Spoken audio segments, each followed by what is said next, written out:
All right. And we're starting. I don't know how to introduce shit, so let's just get started. So for this one, we are reviewing A Speck of Dust, which is from 2017. So not technically this year, but close enough. Agreed. So what are our initial thoughts of it?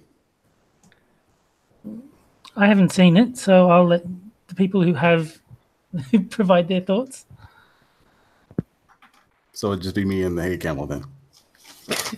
You're the only two guys who have seen it? It sounds like it.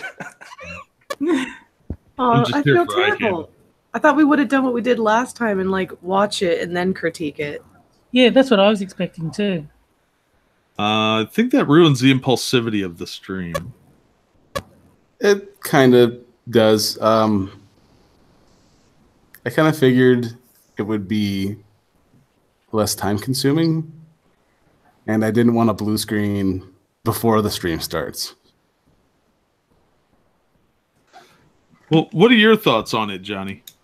It's just like the other ones. It is you're watching it, and how about halfway through you're like, yeah, this is Sarah Silverman stand-up. I don't think I've ever seen. I would comment, but I'm still impressed by YouTube's ability to not give notifications. just standing in awe. Well, yeah, they're not notifying me for a channel that I'm subscribed to. Tap the bell, and I'm on the stream. I'm on the stream right now. I know it's happening. Did you? It's not worth notifying. Yeah, why would it notify you? That's no. No, because I was on YouTube watching Lords of the Night. I was expecting to, be able to get the link. No, clearly you did not sacrifice the goat properly, do the ritual, take a sample of its fur, mail it with a prepaid postage envelope to Google headquarters with the $1.95 shipping and handling covered. And then they might notify you. Or didn't use a virgin. Good luck trying to find one of those. Yeah, no kidding. Which I'm sure is why the system is failing everyone. So hard to find nowadays. I know it's failing me, but so what are your thoughts on it? Hey Camel, what do you think? Well, it was tough, man. It was tough to get through after watching the net because I saw that New York Times list with all the specials on Netflix that you should watch and in what order, and I was like, you know what? I'm going to do it backwards.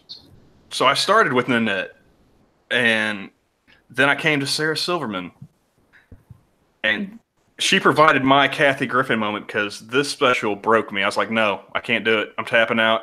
I'm not finishing the list. So it was worse than Nanette. Well, only in the fact that, that was Hannah Gadsby's first stand-up special.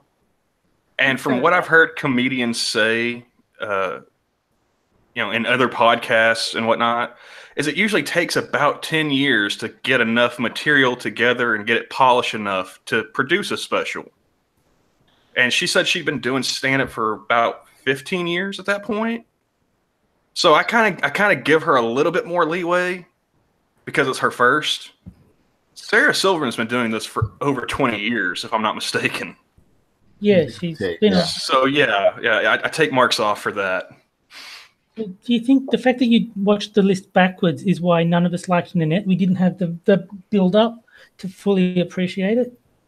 I think we really should have saved that one for last because it was disastrous, to say the least. Yeah, but watching it out of order like that should have made, if the one you were supposed to watch last was really bad, shouldn't it have made this other one look better? It definitely gives it a cushion. Well, maybe you're meant to watch the first ones to numb yourself to the pain, That way you can watch Nanette without your brain melting. And I think Right, what you made make it you feel your soul enough to, at the end, it just doesn't matter. You're 100% nihilist. Like, whatever. Exactly. Does Oh, not you guys matter. are dark, man. I like it. No, what the one highlight that I found was her trying to explain Brexit. Oh dear Oh God. my gosh, I need to watch that. it is No. Yes, I do. I have to. it's cringe as fuck. I choose to laugh at the I choose to laugh at the pain. Well, if because I watched Don't this, make me cry. I watched this a while back, so I had to paraphrase it. I can't go verbatim, but she was going into surgery, and the anesthesiologist was trying to get her nice and doped up to get ready for it, and she was sitting there talking about Brexit. She was explaining it to see how lucid she was. And she claimed that, her boyfriend, who, if you don't know, is Michael Sheen, the British actor. Ugh. Wasn't he And the married to, what's her name? Kate Beckinsale. Was he? Kate Beckinsale. And he's with Sarah Silverman now? I might be having my Michaels mixed up. It must be, because I thought she was married to a director. Oh.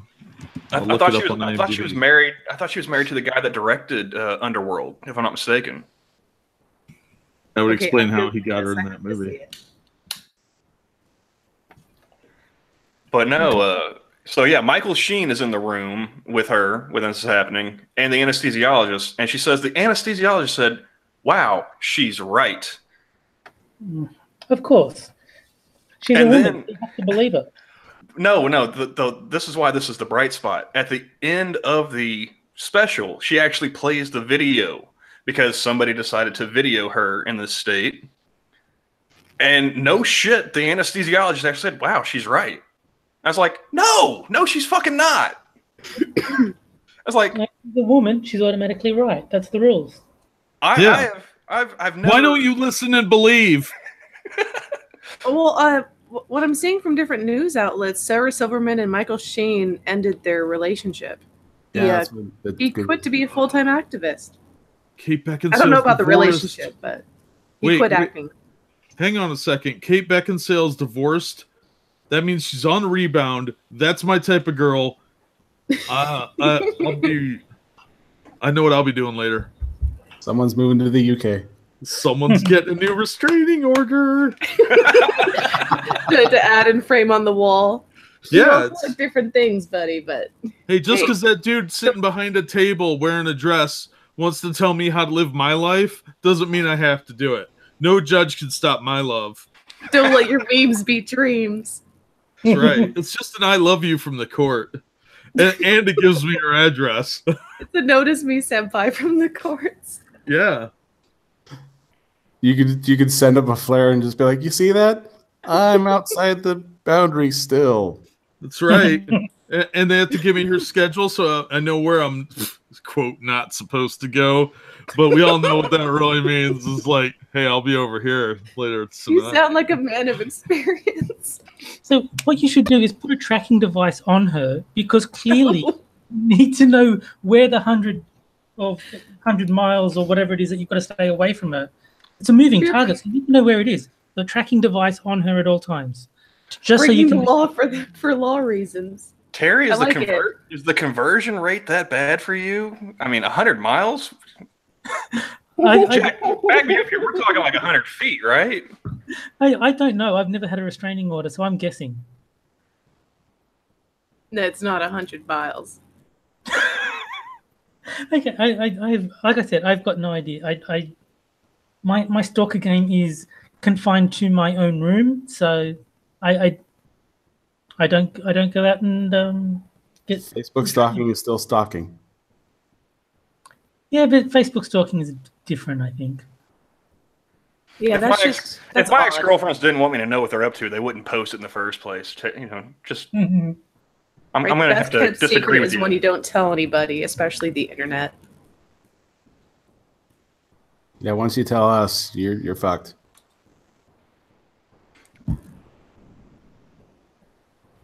Yeah, I can't find that the list article now. Oh, did the New York Times take it down? Either that or they put, because there's one I just put.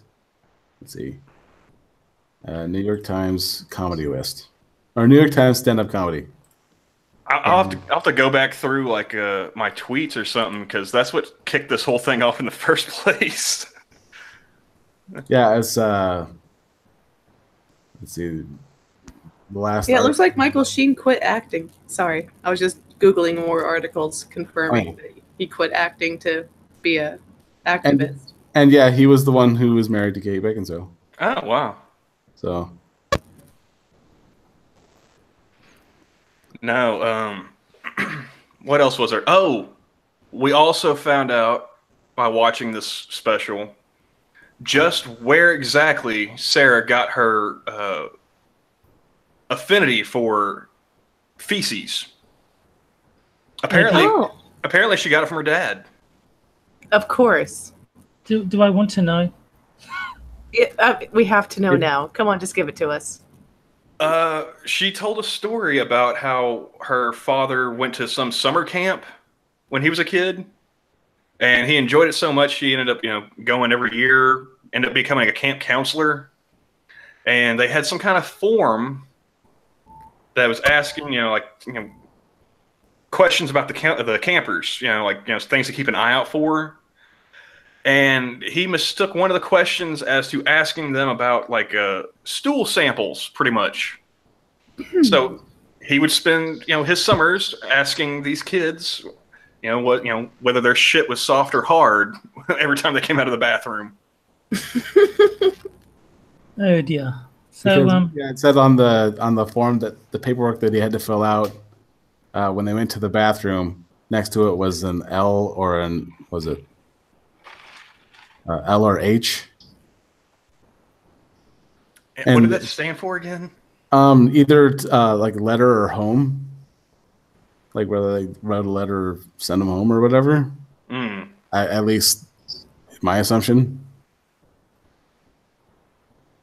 Oh no, I meant what did she say her dad thought it was supposed to mean or something? Loose or hard. Oh, that's right.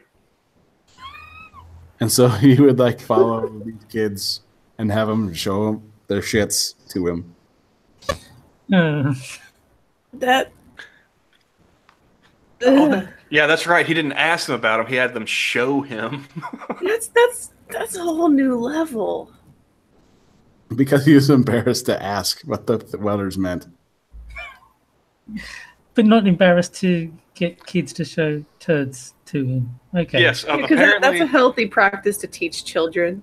Apparently, looking stupid amongst your peers for all of 2 seconds is worse than asking multiple children to show them your shit. Oh wow. But yeah, so we now know what the basis of the Sarah Silverman show came from. It's from her dad. Oh, I found it. And her affinity for poop also explains why she's such a shit comedian. But I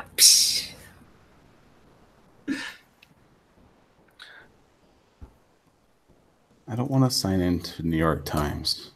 I remember she had one joke about people who believe in God, because you gotta hit that subject if you're Sarah. What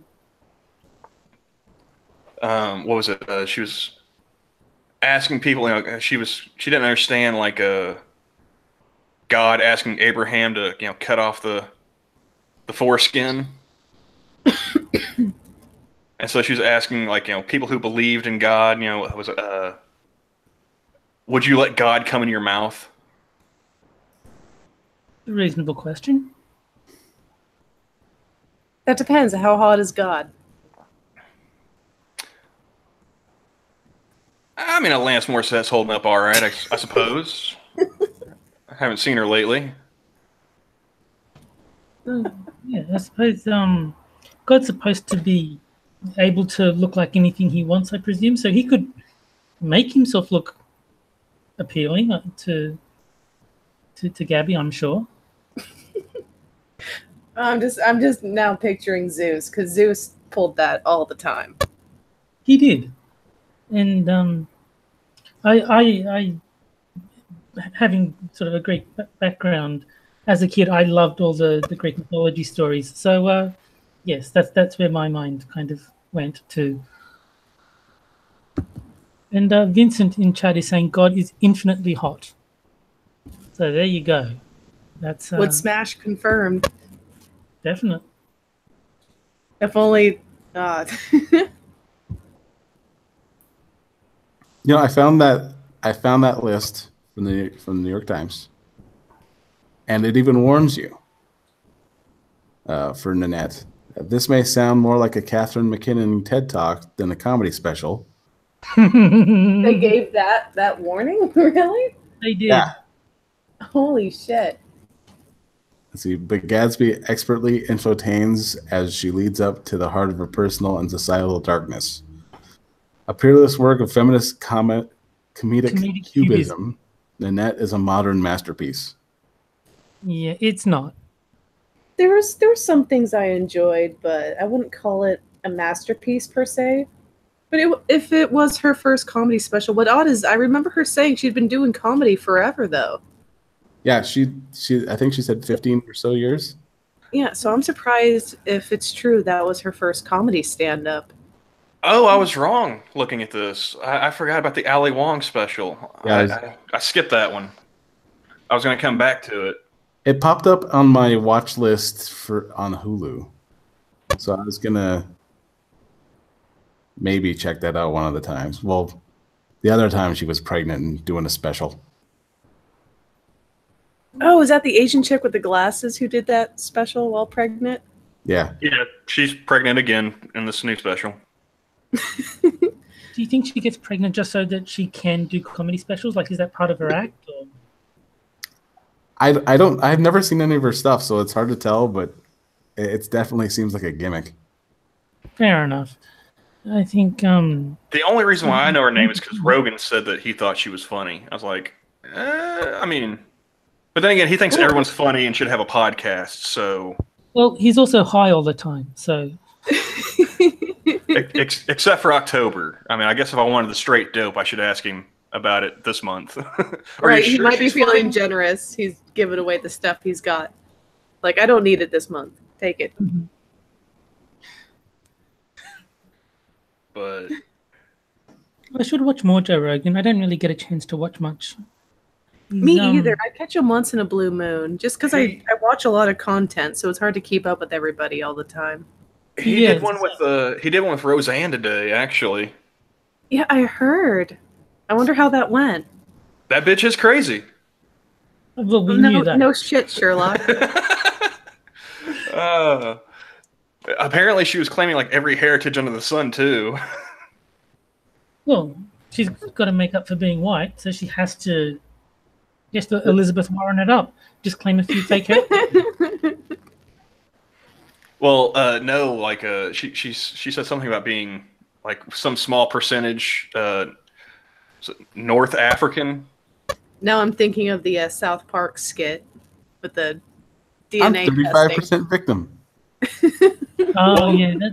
I actually saw an article somewhere saying how like 23andMe, which is the one she referenced as using, like they would put like a tiny percentage of like black in there just to fuck with people.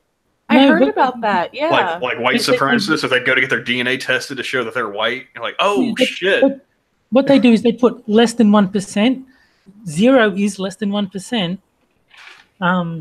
So that they did that to fuck with the white supremacists. Yeah, it was deliberately phrasing it as less than 1%, even though it was actually 0, just to make them question. Just to make them spurg, which I find infinitely like hilarious. Yeah, but I thought they were like falsifying some kind of results, like actually like shoehorning in inaccurate genes.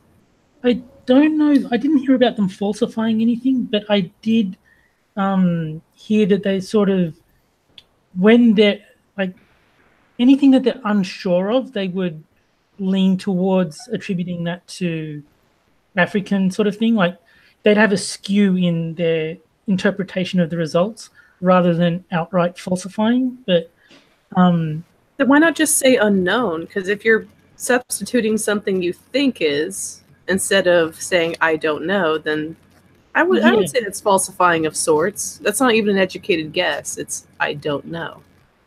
yeah, I mean it's shitty behavior either way, whatever you want to call it. But yeah, they were motivated by freaking out the white supremacists.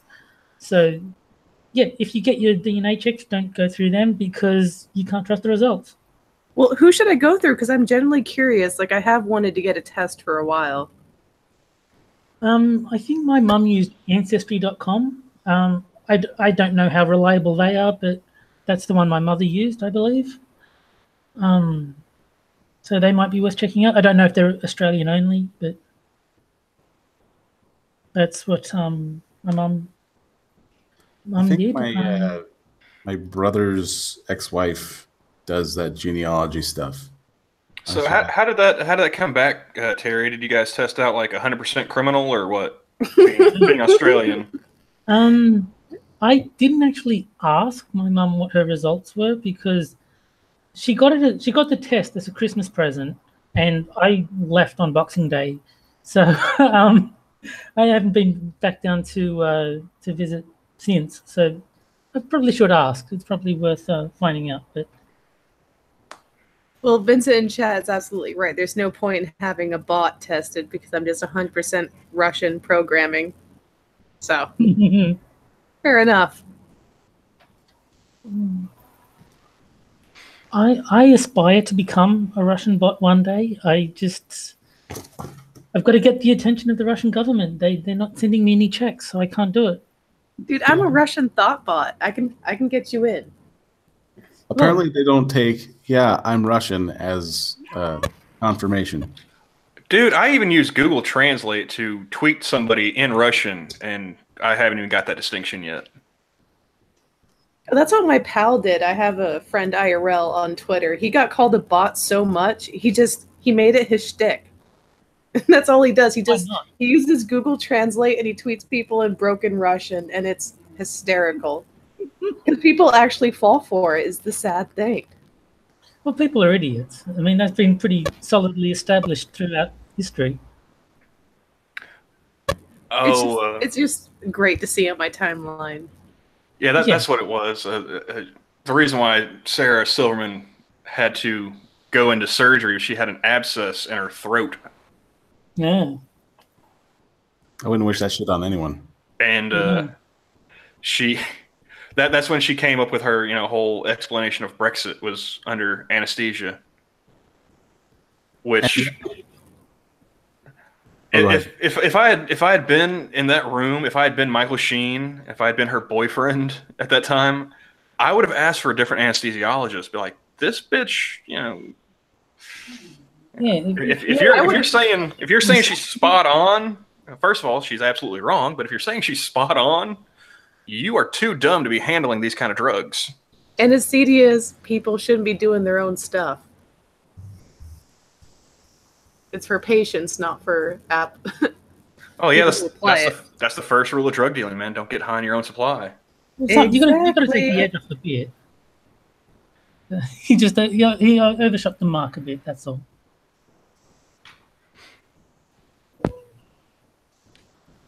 But like the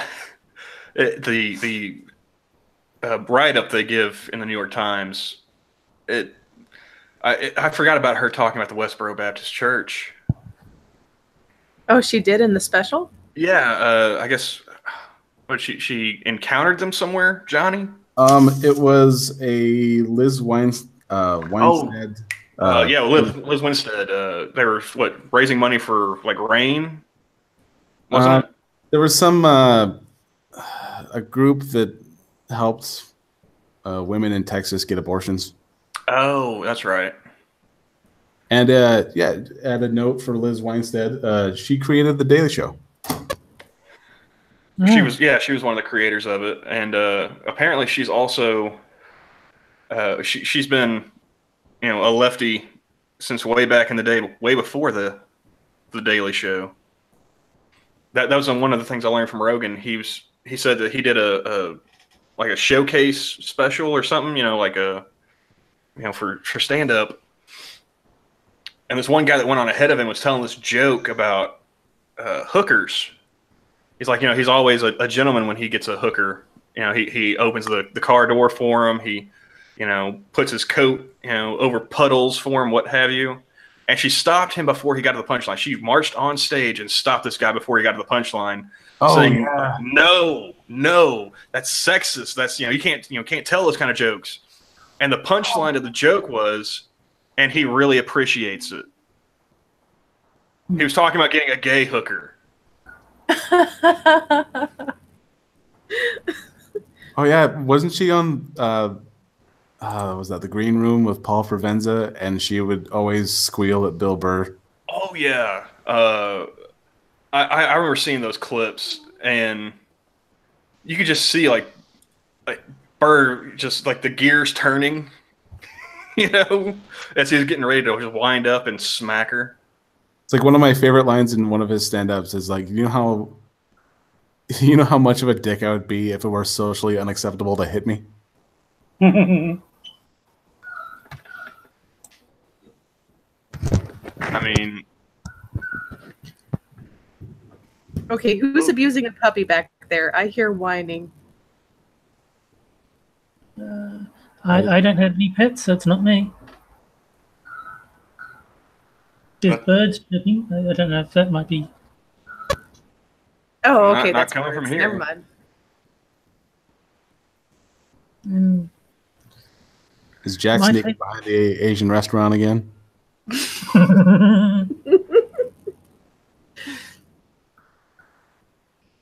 Now I'm hungry. I want to go get some meow mein. Some meow mein. The best thing Sarah Silverman. It's okay, Johnny. You're safe. Yeah. I don't know what you're talking about.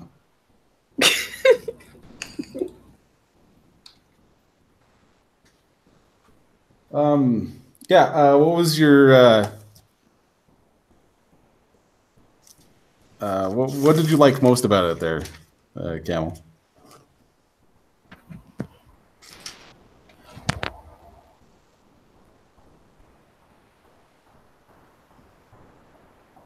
Are we still up? He's muted. Oh, okay. I didn't. Oh, I see that now. Well, I'll go into my part then. I liked Sarah Silverman in the Death to Orbit Metal video clip. That was something that she did, and I quite enjoyed.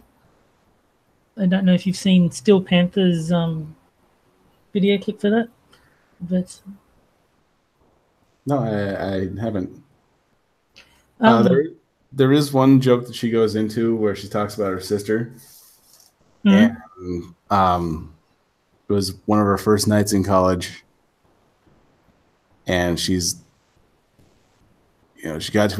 drunk as fuck, got to her dorm room, took her pants off, and then laid down on the bed.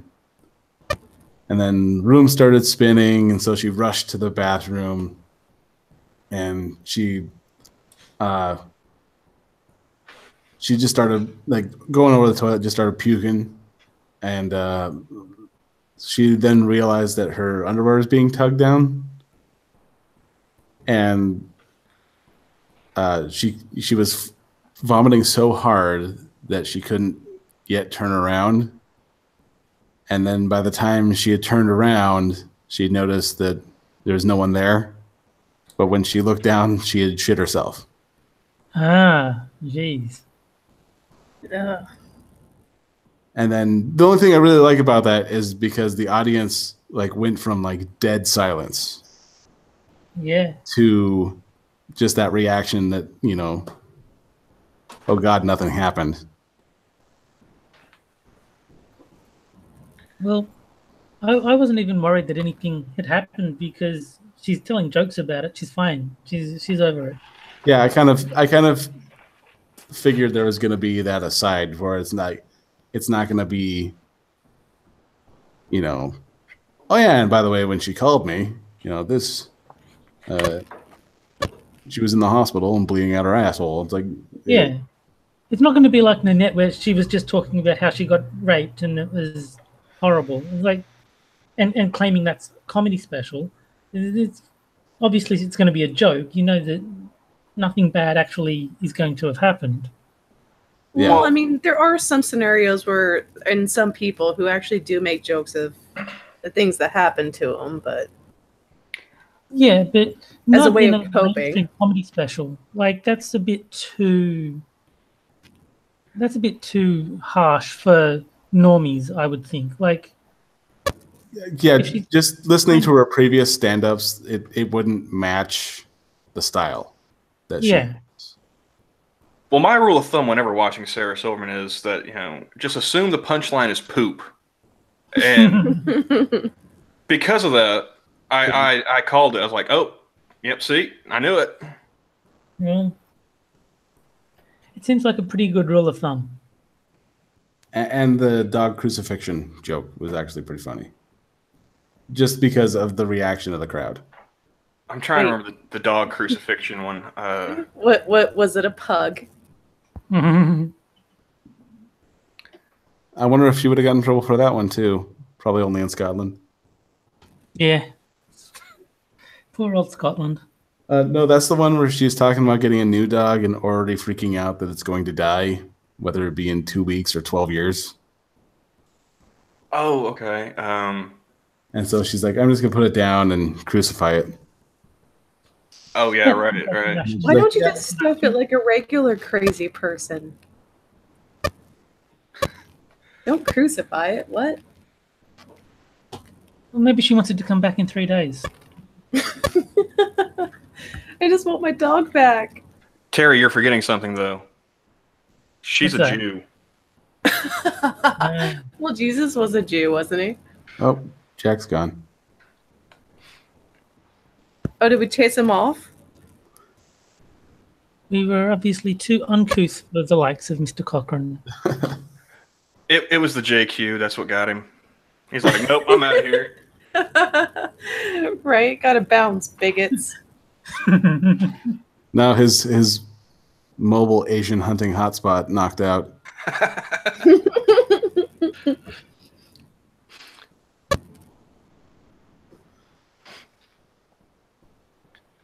And Vincent in chat is saying that Sarah Silverman's act is a middlingly attractive female, says naughty things. When the naughty stops being shocking, it stops being funny, which I think is a fair assessment. Welcome back, Jack. Hi. Sorry about that. I think you have to be continually being shocking. Like, it's hard to find new stuff. Because, I mean, if you poke the bear of the outrage culture, that is ceaselessly entertaining, but you have to keep doing new stuff or keep raising the bar. Yeah. It's why shock comedy tends to have a fairly short shelf life, because people just get used to what you're doing and then it's not shocking anymore. And for the love of everything, stay could stop fucking apologizing. Oh, yes. Stop apologizing. Amen. It doesn't work either. Like, I could understand if after they apologized, the SJWs just backed off, but they don't. They just go twice as hard. So it's like, They why keep would a you open scoreboard and then say, oh, look, that's an admittance of guilt. Yeah, It's Exactly. never enough. So I don't know what they think they're going to achieve by apologizing when there's so much proof that it doesn't do anything good.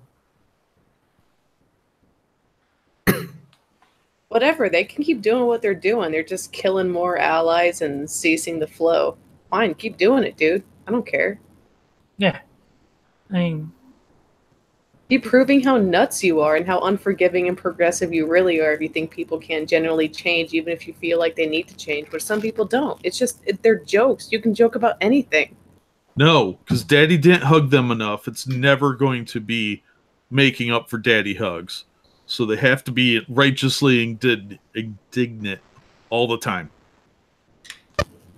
also have gotten to the point where they'll rifle through your history to find something that you've done at some point that they don't like, just so that they can slander you or call you names. It's like Stephen. They will call your third grade teacher. Yeah, he ate glue as a kid. Like, okay. Yeah, as a kid. He was like 8 years old and he ate glue.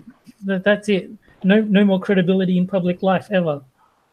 I remember one time in elementary school, there was a whole slew of us that got in for recess detention. And my friend was talking about how ugly girls can become beautiful women. And in the class was one of the uglier girls in our class. And he goes, "Hey, will you have me when we get older?"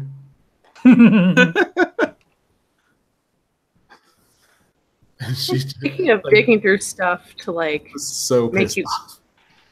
Speaking of digging through your history, who was that NASCAR driver who lost? Well, he quit his job because his dad said something. He didn't do anything, but his dad said something. Yeah, his dad had been a race car driver who came over here from Ireland. Yeah, and he didn't know he didn't know that the N-word was a bad thing over here. Well, he didn't realize the extent to which it was considered he thought it was just a regular thing that you call them, and didn't understand that in America, no, there's a lot of. If it's a country from abroad, I can kind of understand that, because you can't be accepting of different cultures and realize, hey, there's something lost in translation from cultures. And Vincent's there to pick up the fumble. It was Connor Daly. There you go. Thank you, Vincent. He had to. He lost a sponsor because of something his dad said before he was even born. Yeah. That was his dad. That wasn't even him. That's insane. Oh, it doesn't matter anymore. If we're gonna cut the guy some even more slack, he came from Ireland, a place where they call people cunt as a greeting. Right? Yeah, it's how you know they like you. It's also how you know SJWs are an ideologue. Like, oh, the original. Yeah, exactly, Vincent. Original sin is a thing. The sins of your father are passed down. It's like for a group who's majority-wise anti-theist. Like, oh, the sins of the father seems to be a strong theme. It's not just the sins of the father; it's the sins of the cis white male father. Right. Well, those are the worst fathers. You don't want to cis white male anything. It's just no. That's like the mark of Cain. Yeah. The fact that most of us probably are. I mean, obviously Gabby's not male, but cis and white is probably a fairly prevalent theme amongst the people here. I'm a robot. I don't know what you're talking about. So, guys, he's a cat of color. Obviously, I'm a camel, so I'm not indigenous to this part of the world. Yeah, he's Middle Eastern. He'll go all snack bar on you if you're not careful. And, my friend gives me away, so that's why I never tried to be a feminist. They just brushed me off as white feminism. No point, losing game. Yes, that's true. I want to get all intersectional for a moment, if we can, since we're talking about comedy and we've got an Australian here. Jim Jeffries, Terry. Oh, dear God.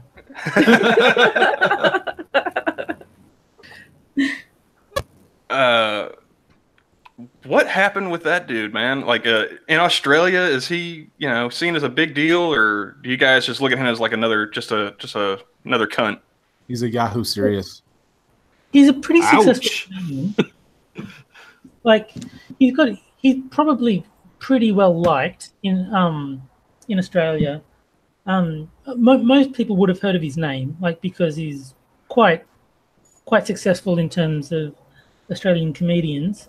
I think he's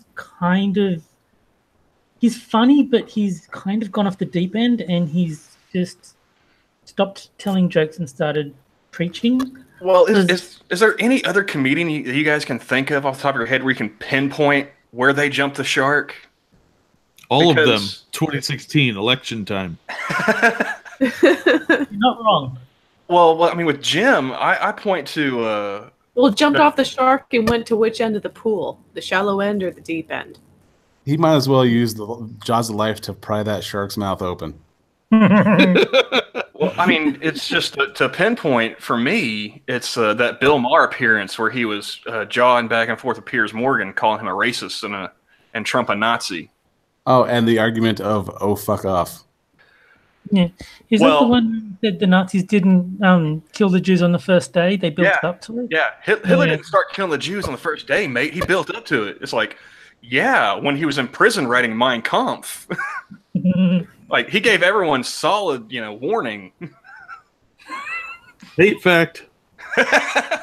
Well, I mean, you are talking to, the hate camel. I mean, I'm just trying to hold up the brand, man. Well, it amazes me how a lot of the people that complain the loudest are like borderline illiterate. They have no concept of what they're talking about.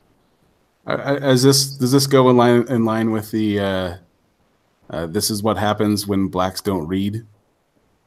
Oh my God! I couldn't believe this is not that. a CNN news cap. Hold on, we're not CNN. Oh man, that's edgy humor right there, and I don't think they were joking. They weren't. That's the saddest part. Well, like, it's the only time I ever would have thought like a white dude needs. Did you see the white dude on that panel? He was blinking in Morse code, like, get me the fuck out of here. Right? To stop and pick me up. Right?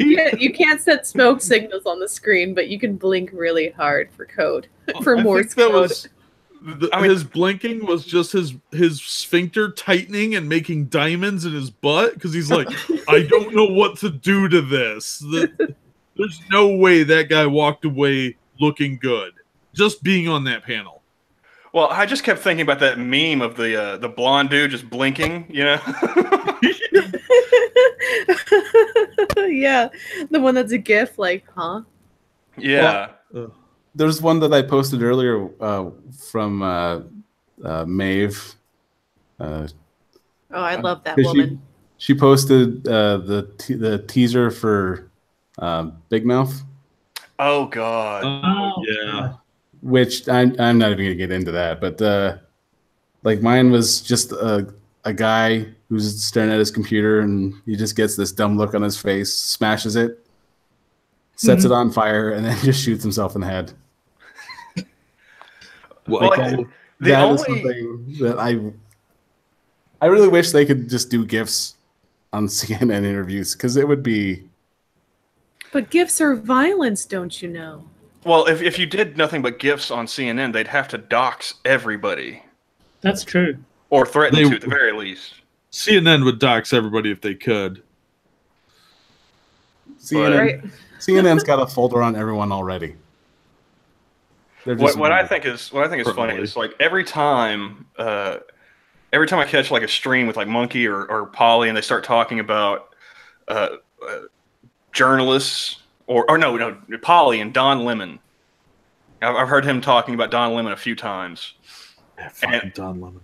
I always think of that Don Henley song "Dirty Laundry." And if I'm in chat and I'm watching it live, I will always just send him like, a verse from that song. Come on, Polly, read it. Read it. Do it, dude. Do it. You have to. I paid you monies. There was one time that I actually, instead of putting I put it in quotes, and then instead of Don Henley, I put Don Lemon just to see if it would catch his attention. But then again, it caught his attention the other morning on one of the morning Monkey streams. But I mean, I also almost had him convinced that Clarence Thomas watched like more than one porno because I gave him like a list of names. Like was it Cherry Pie 2, Camp Cleavage, and E.T. the Extra Testicle. Oh, and he's like, "Whoa, hold up! Is that real?" I'm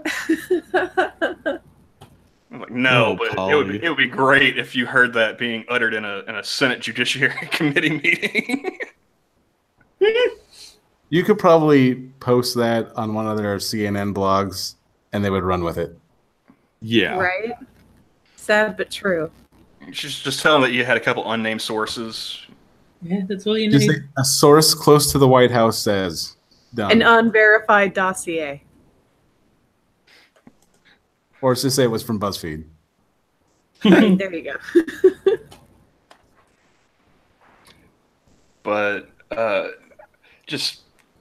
want to get back to Jim Jeffries, though. I mean, this is a man who had a bit about getting a vibrating egg stuck in his ass in Amsterdam. Mm. And now he's sitting on Comedy Central, proselytizing, moralizing to the rest of us. It's like, you're a drunk Australian. Why should I be listening to you about anything? Well, if you don't find him funny, then there's no reason to listen to him because he's not saying anything important. He's just telling shitty jokes. I mean, I used to find him funny, actually. Like, Yeah, even when he had that sitcom on FX, that was pretty funny. And I think that's when it started going downhill for him, though. Is like they started getting their hooks into him in Hollywood. Probably true. And probably sort of leaning on him and saying, if you really want to make it in Hollywood, you're going to need to take a stronger political stance. Or maybe he just, maybe he just really loves cocaine. I'm trying to figure out some way that it's not just, a little from column A, little from column B. Maybe he stumbled upon something. Maybe he was touched by Weinstein. Ooh, yeah, that's a good point. Or worse, he had to watch Louis C.K. jerk off into a plant.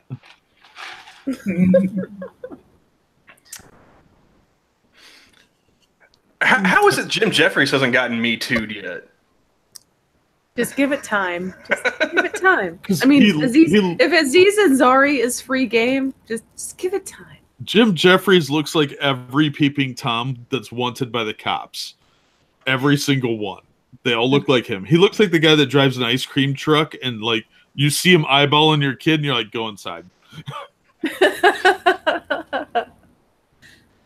He looks like both of them combined, both black and white.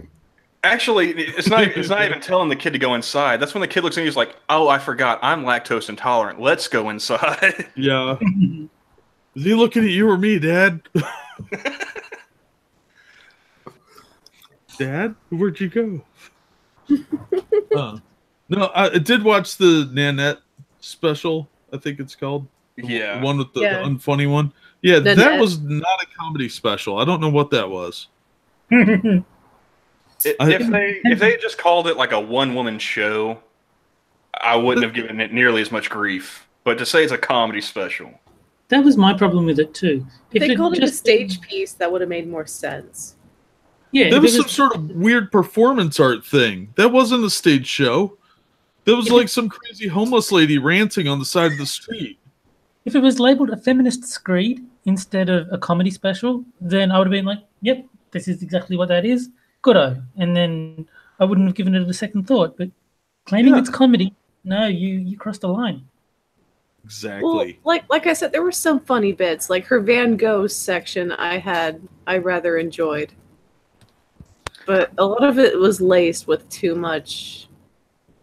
Just too much. It would have been more enjoyable if I didn't remember the Ed Byrne bit about Alanis Morissette and how some lady came up to him after a show and said, well, it's a metaphor. He's like, actually, no, it's a simile. She says it's like. Yes. I did. Ed Byrne was, that particular sketch of Ed Byrne's, I did really like. I think that's the only one I've ever seen of him actually do. But no, that did crack me up. He's the only real person I know of that I'm blocked by because I don't count chives. How did you get blocked by Ed Byrne? I quoted his joke. How dare you? Well, no. I'm actually blocked by a few verified people. Some of them I never heard of, other people I have. It's hysterical.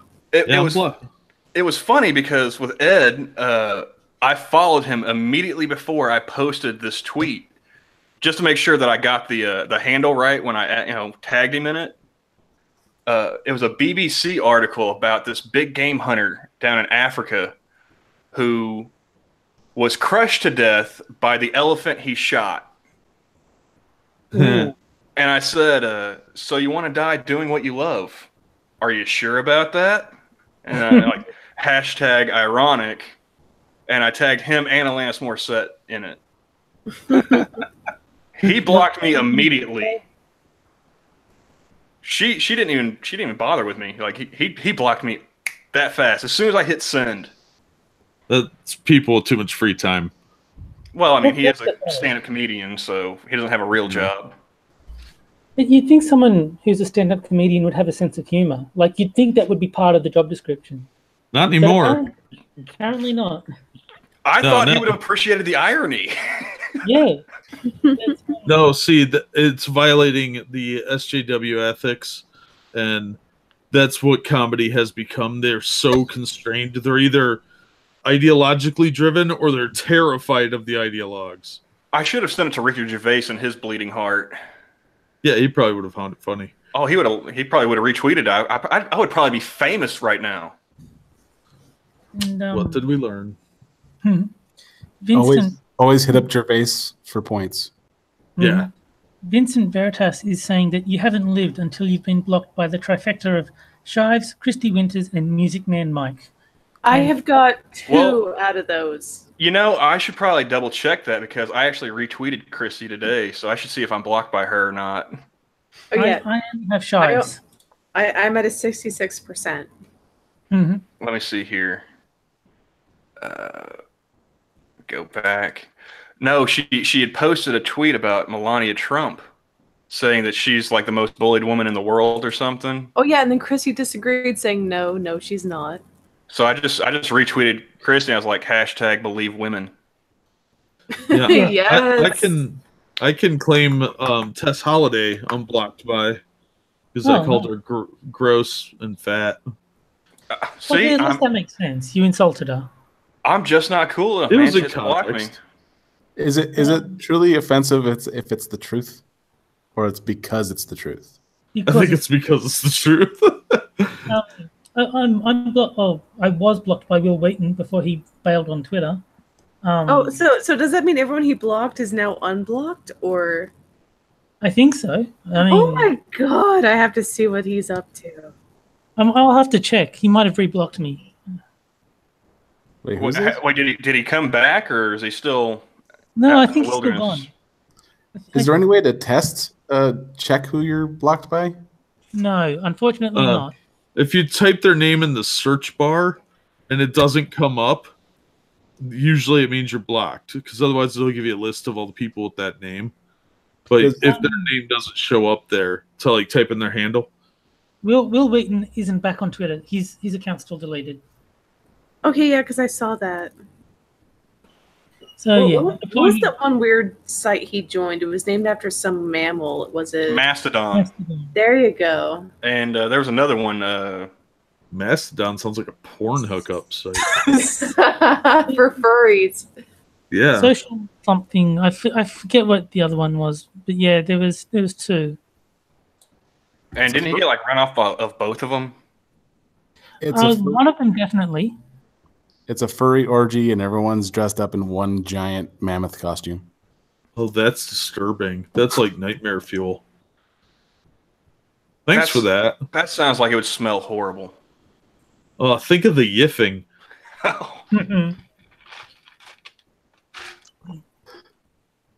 Well, at least Caro's not there.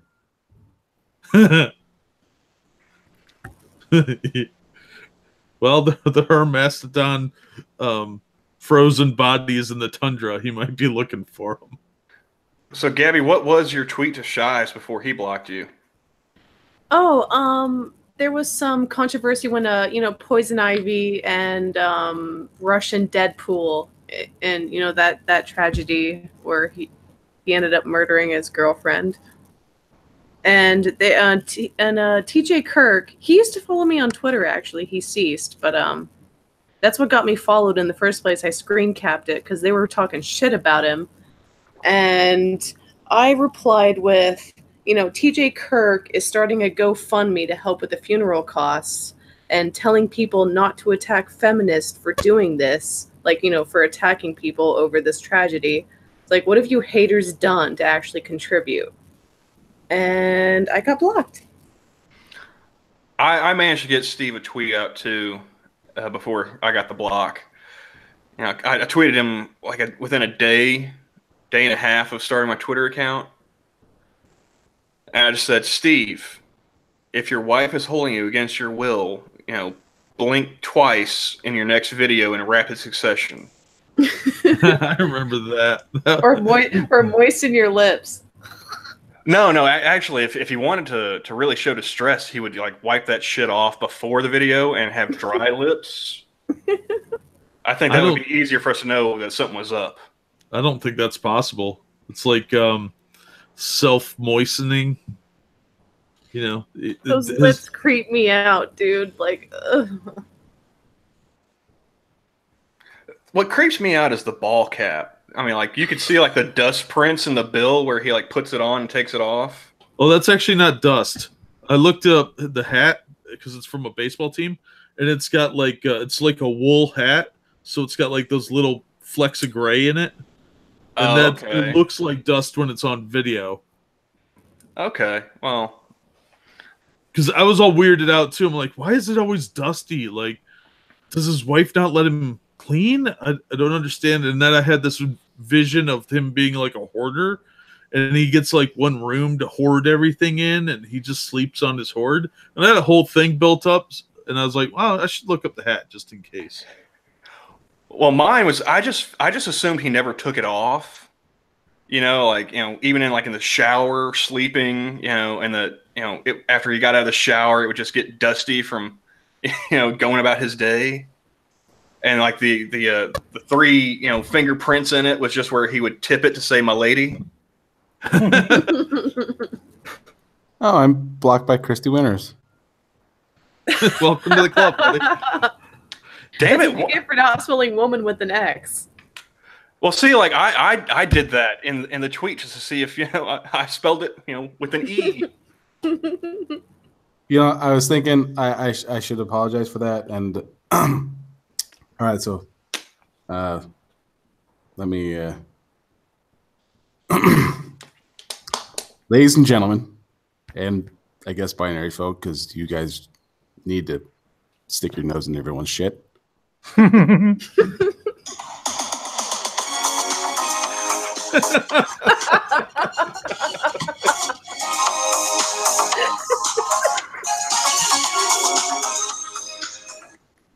right.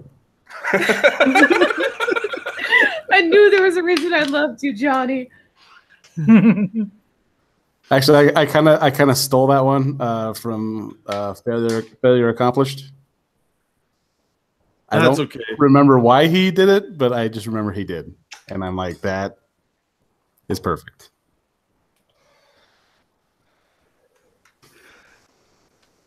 Well, if you're not careful, Tonka will want to wrestle you. Honestly, if he paid me, I would totally do it. If he paid me, flew me out there, and just wanted me to wrestle just because he needed someone to beat up on, I would totally do it. Wow, that's generous. I'd fly out there and then beat him up in the parking lot. I don't think I've seen Tonka on YouTube at all. Like, I don't think I've seen anything he's done. So I've sort of managed to avoid that whole corner of the internet. I would catch like pieces of the Kumite here and there when I was working in the daylight hours. I would come home for lunch and they'd still be on.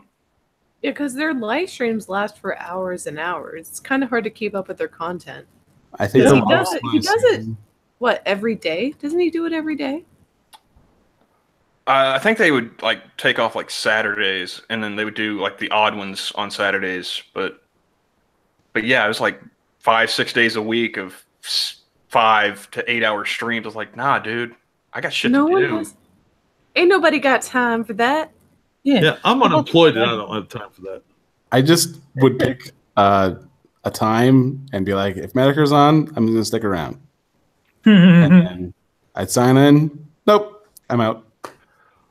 Well, I thought it was hilarious. Like, people would tell me like, man, those Rogan streams are too long. I don't know how you listen to all those. It's like, Yeah, that's 3 hours tops. Like you're talking about Tonka doing 5 extra ones on top of that. Like how they had all those people in chat, I have no idea, man. Monkey's getting to be just as bad. He's got like 5-hour streams because he just got bored and decided to start streaming. Yeah, at least he's not screaming at someone about how they're a stupid goof and a hoe. Yeah, he's not It's saying true. shut up every 5 minutes. Yeah, because that's what got me was like I could not listen to the guys on the Kumite. They're not funny per se. They just scream at people and argue. And if I want that, I'll find my grandparents, resurrect them, and listen to them. Well, and then There you go. Exactly. what got me to subscribe to the Kumite, there was, I think it was around the Ross issue with Medicare. And the creepy guy, like the one who was abusive and shit, Ross. No, the one who was looking up kitty porn on the kids in bathtubs. Yeah, that's the Yeah, that was weird. It's not weird because I don't jerk off to it. No, it's still weird, dude. That guy was really odd. Okay, it would have been weird. It would have been really weird if he had jerked off to it. The fact that he's sitting there using "I didn't jerk off to it" as his defense makes it doubly weird in my book. I would say It's like- so. So you're just staring at young kids in the tub on the internet for no fucking reason. No, Why? because it's just that he wanted to jack off to it, but he resisted, and that's why it's not weird. Is he using the? I don't think the FBI makes a difference with that. Well, unless he's using the Bill Clinton excuse of "I never came."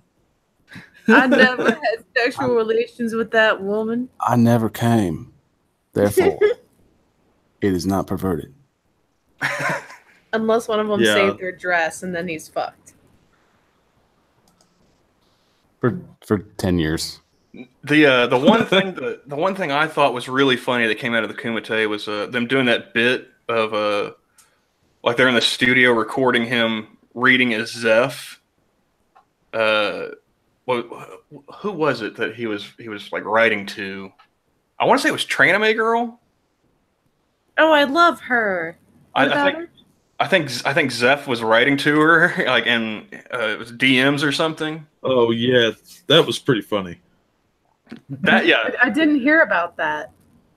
Oh, the bit was like they were in a recording studio. And they were recording, his like love letter to Traname Girl or whatever, and they couldn't for the life of them get through it. He just kept cracking up laughing, almost to the point of wheezing. But like that's what caught my attention the most is like But yeah, when they had it's like when they brought Ross on, and usually Tonka's just like I guess for being on a mic in your face about everything, and he's just to the moment he's just like, okay, you need to listen, get some help, and like he didn't even raise his voice or anything, and I'm just like, okay, I can listen to this guy. And then the next day, it was all like, rah, rah, rah, rah, rah, rah. So that was Tonka's version of, I'm not mad, I'm just disappointed.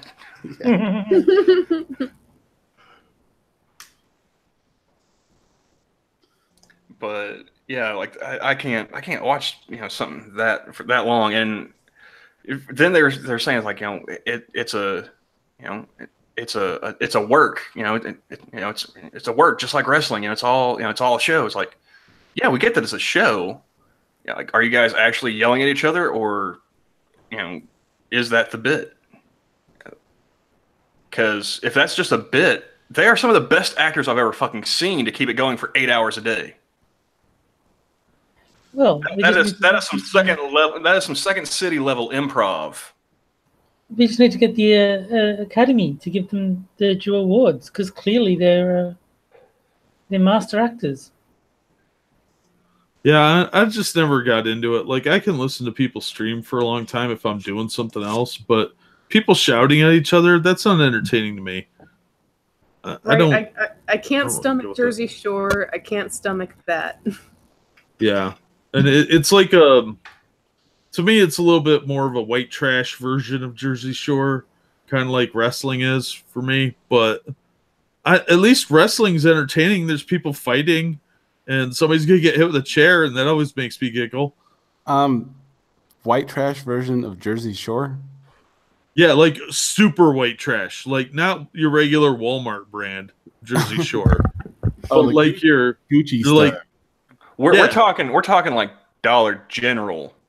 Yeah, Dollar General white trash. Oh, Dollar General parking lot bootleg tape cassette guy. You know, not even in the store Dollar General, but like people that are too cheap to go in there buying bootlegs out of somebody else's trunk.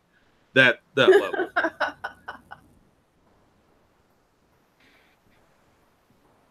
Maybe they don't do that near your area, but I live near a hood.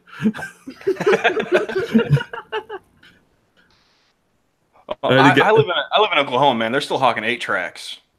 I just feel sad. The other.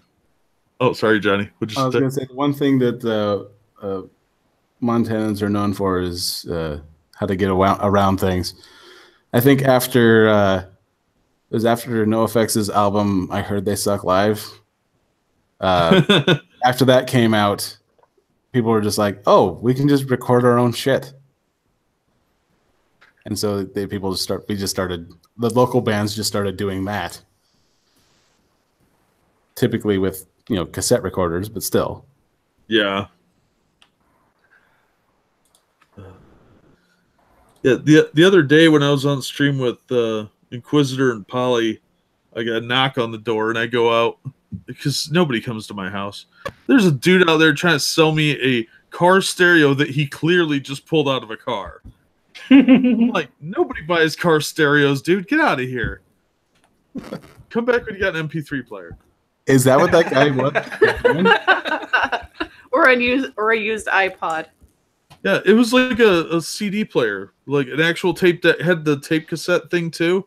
Just some car stereo. I'm like, dude, this thing's like 10 years old. Get out of here. Nobody wants this. You wasted your time. You're not even a good criminal. Oh man, that would have been great. That would have been just. Well, and he wanted $25 for it. I'm like, no, dude, I wouldn't give you $5 for that. You couldn't even give me that. Like, nobody wants this shit. Get out of my yard. Don't make me get my gun. I will chase you off my lawn like you're a teenager. Now get out of here. Fucking bums. Oh, my favorite one is I was taking a trip down to Florida, and I hate flying, so I took a bus. Oh. Our bus connected to we had took the one bus from Oklahoma to Montgomery, Alabama, and that's where we were connecting to the other bus to get down to Daytona Beach. And I realized immediately we were in the bad part of Montgomery. Which is most of Montgomery. Well, yeah, I mean, but we get off the bus, we walk across the street to a convenience store, and it's one of the ones that has the bulletproof glass around the cashier. It's like 2 o'clock, 3 o'clock in the morning, and like these two crackheads walk up because there's no smoking on buses, and I'm a committed smoker. So I was about ready to just like suck the nicotine off my fingernails before we stopped. Mm-hmm. So I'm sitting there, I'm lighting up, and these two crackheads walk me. Hey man, can I hold $1? Hold it? Yeah. Can I hold $1? And I'm sleep deprived because I'm a tall dude. I couldn't get stretched, just stretch out in the bus, get any sleep. And so I'm tiny. I'm slap happy at this point. I'm just looking like, hold $1?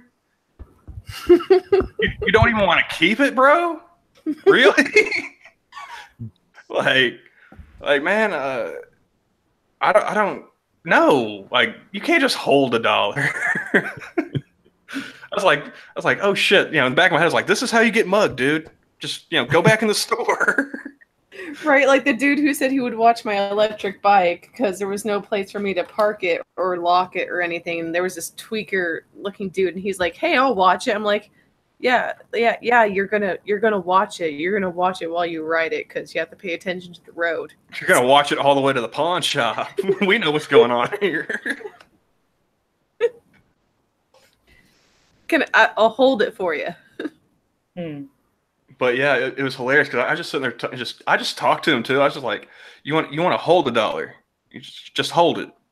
Like, does it have to be like a bill? Can I give you like a silver dollar? Yeah, 100 pennies. yeah, yeah. If he had any teeth to check, he would check if it was fake by biting it.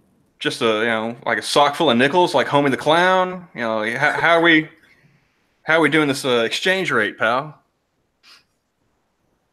But I was with.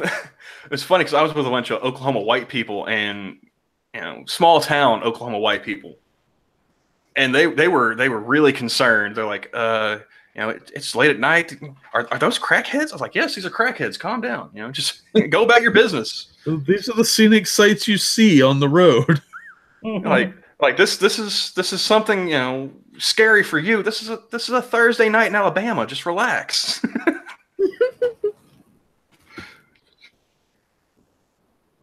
But yeah, driving through there, it was great because it really boosted the self-esteem of all the people I was around. Like, hey, man, it could be worse.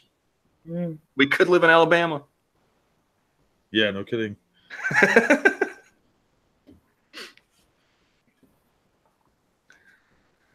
I was that kind of reminded me when I was oh god, what was I? I was in 7th grade. And my sister was graduating from DeVry in Kansas City. And so we're all sitting in the hotel room. And this is actually this is 94 because O.J. Simpson was being chased. Nice. I remember that. And I go outside just to go to the car real quick. And this homeless guy comes up and he's like, "Hey, you got $1?" And I look at my pockets and I go, "My parents don't give me money.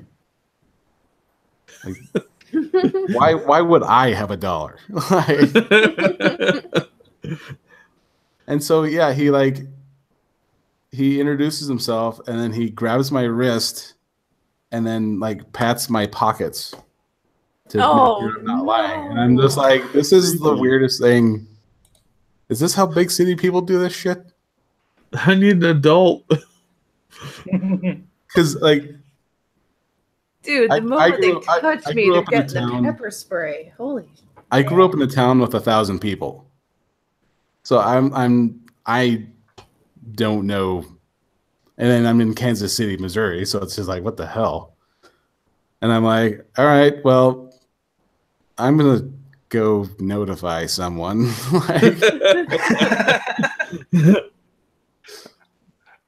What you don't realize is that's the first step of the Kansas City Shuffle, man. He's about to pick your pocket.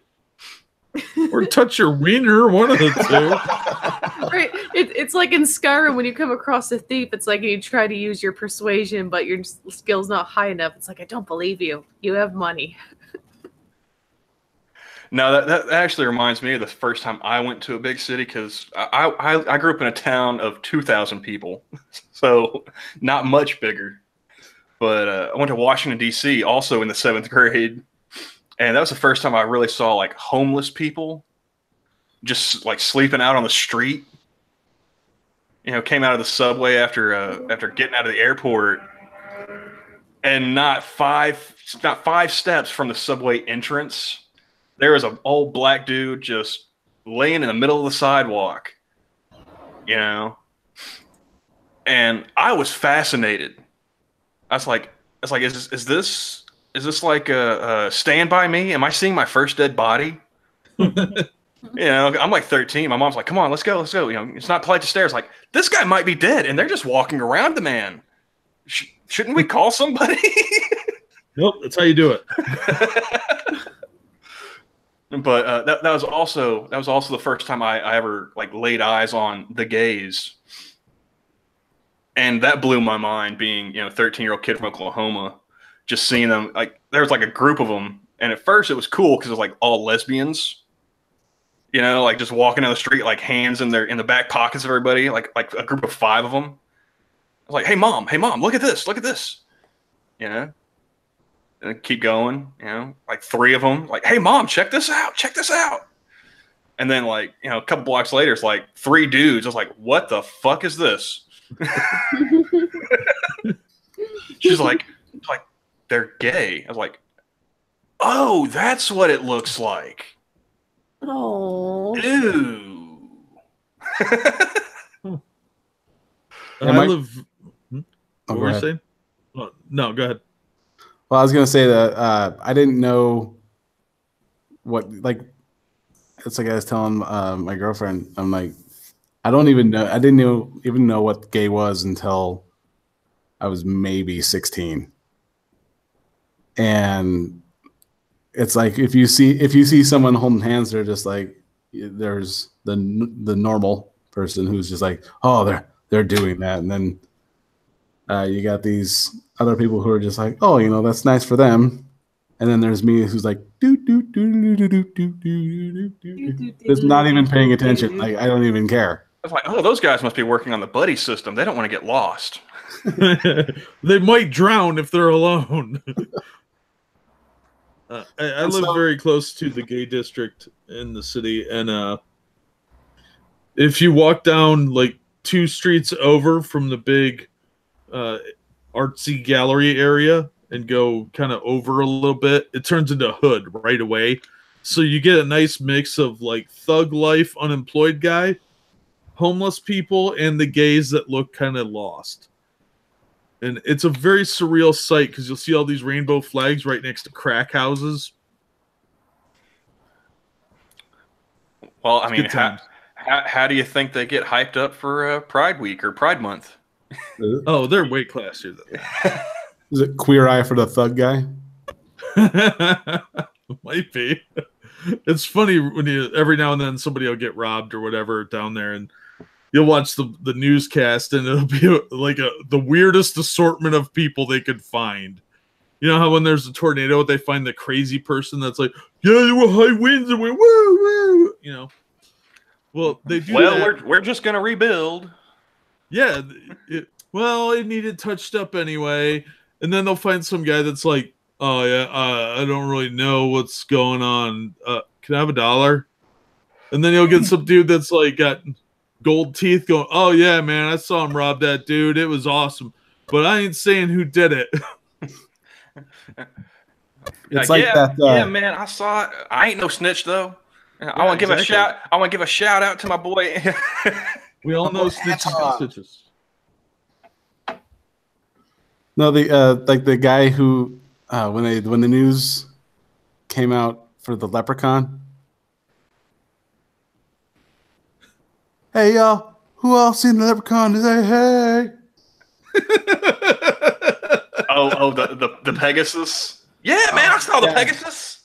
I saw him flying around. Man, the Pegasus, he messed up my roof, man. I gotta get my roof fixed now. Wow, we probably all sound very racist right now. Like, what do you mean, probably? I have said nothing. Gabby's just sitting here like, I disavow everything. Oh, they can't see the group chat where she's being super racist right now. Oh, what is this? KKK can take me away? What is this here? Jeez, Gabby. Oh my gosh. Yeah, wait till I run for public office in 30+ years. Oh, I'm totally going to Ruined. Me Too you. She was on stream with me, and oh my god, the things that happened. Right, I gotta use work on my my power and privilege to coerce you. Yeah, I'll use my vocal fry so I sound super innocent. But I don't know where it happened, but it totes did. I don't know when or where it was, but it was a live stream. I'm gonna name some random people that will deny they were there. But talking led to one thing and another. I don't know how, but Actually, I got in a Facebook discussion because of the Kavanaugh thing, and That was your first mistake. and he is delete your Facebook. and he is like college professor in Oregon, lefty. Oh God!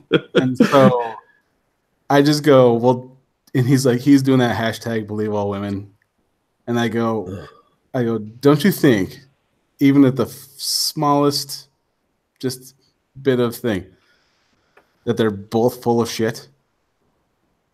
And he sent this 8-paragraph like response, and I go, you know, I'm not going to read that. And then he's just like, I go, because I just did this. I took one section of what he did, and I responded to that, and I just go, no woman has ever lied, comma, ever. And like, is this dude married or what? Huh? Was this dude married or yeah, to a woman? Yes. Tell him to ask her how much she weighs. Oh, I've seen pictures. Oh. Well, let's start there. But no, and then he goes and he finally lets it out that he's like, I would rather, because I'm you know, I don't believe anyone right off, at least fully. Yeah, of course. I don't believe half of the shit I say. Why am I going to believe you? Well, see, I am more likely to believe like Gabby than Christine Blasey Ford. Like, if she just came out and said, "Oh yeah, this guy did this," and I'd be like, "You sure?" And then, but if Gabby came up to me and was like, "Oh yeah, this guy did this," I'd be like, "All right, when's the road trip and where's the body being buried?" Like, Oh, I love you, Johnny. Yeah, but I mean, aside from the fact that she looked like Eric Stoltz in The Mask, I made the I think I got blocked because I made the reference that she looked like Droopy Dog. Yeah, that's a good one. Oh, I wish I thought of that. Oh, there is a picture. I don't know. I think you might have seen it, Jack. The one with her and Joe Biden. That sounds familiar. Wait. Look it up quick. Christine Ford was in the same room as creepy Uncle Joe? No, it was photoshopped. Oh, okay. I was going to say, I was like, damn. Yeah, that sounds like what really happened. He is super touchy. I would have an easier time believing that, you know, Joe Biden was the one that tried to rape her in 1982. Yeah. He was in the DC area back then, wasn't he?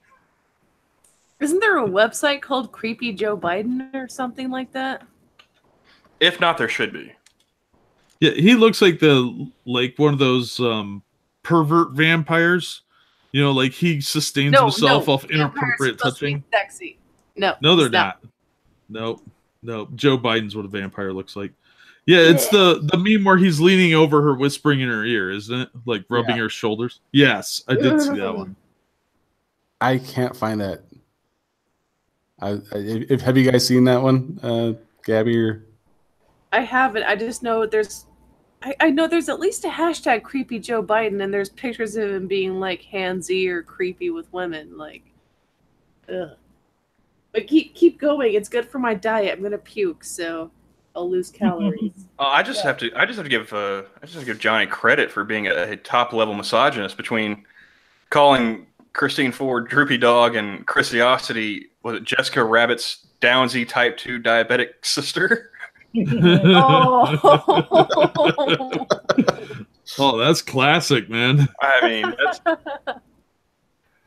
They ruined just a rabbit, but it was still funny. Yeah, that was about it. Yeah, that one stuck with us because I finally sat down and watched that panel the other night at work. I was like, oh my god, he nailed it. I just tweeted that meme out because that's awesome. Mm-hmm. Oh, here's one. I gotta see if I can. Oh, don't give me this newsletter bullshit. Just let me. Let me screen share this because it is worth it. If I can get to it.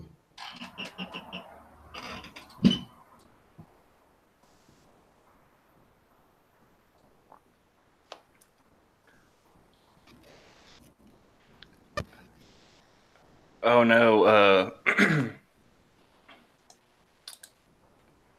You guys see that? Oh, that's fucked up and scary at the same time. Oh,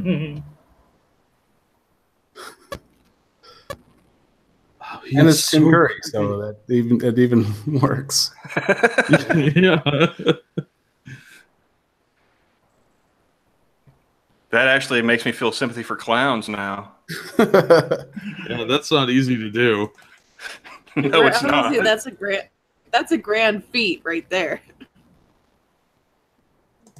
Did you see that Florida Man meme I posted a couple days ago, Johnny, with Pennywise from the new movie? I don't think so. Oh, hold on, I'll find it. That was phenomenal. Is that the was offering penis enlargement pills? What now?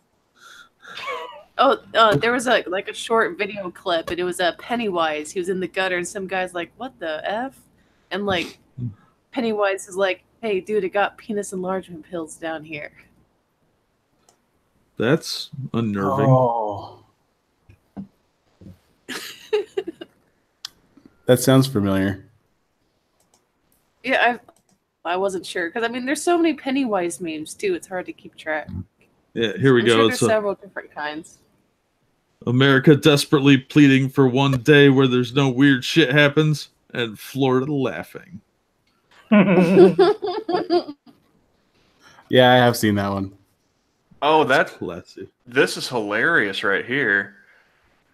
Ian Miles Chong has a screen cap of Tom Arnold and Lo Ping with Tom Arnold admitting to Lo Ping that he abused his ex-wife. Yeah, I saw that. That was great.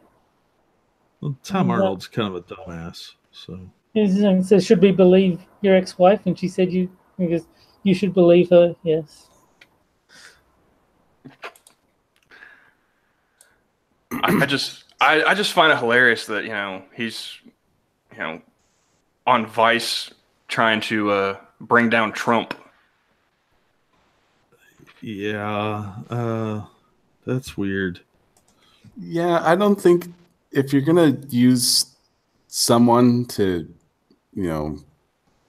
give that kind of commentary, Tom Arnold would not be my first guess. Well, I remember when Vice first came out. They had that HBO show, and they were going to North Korea and Syria, and they were embedding themselves with the Kurds fighting in Iraq. And now they have Tom Arnold looking for Donald Trump piss tapes. Yeah, when Gavin McInnes left, that Vice took a huge crap. I have a hard time taking McGinnis seriously at all. Yeah. I don't think he he seems taken seriously. Yeah, he seems kind of like he's in it for the money. But I don't know. When he was bitching about how hard Batman Arkham series was, I was done. Yeah. The only thing that I ever remember watching of Gavin McInnes was him having Mercedes Carrera on with him. Mercedes Carrera. So, unless he starts doing panels with nothing but porn stars, I'm not watching. Well, I'm definitely not paying money to watch. Yeah. Well, there goes that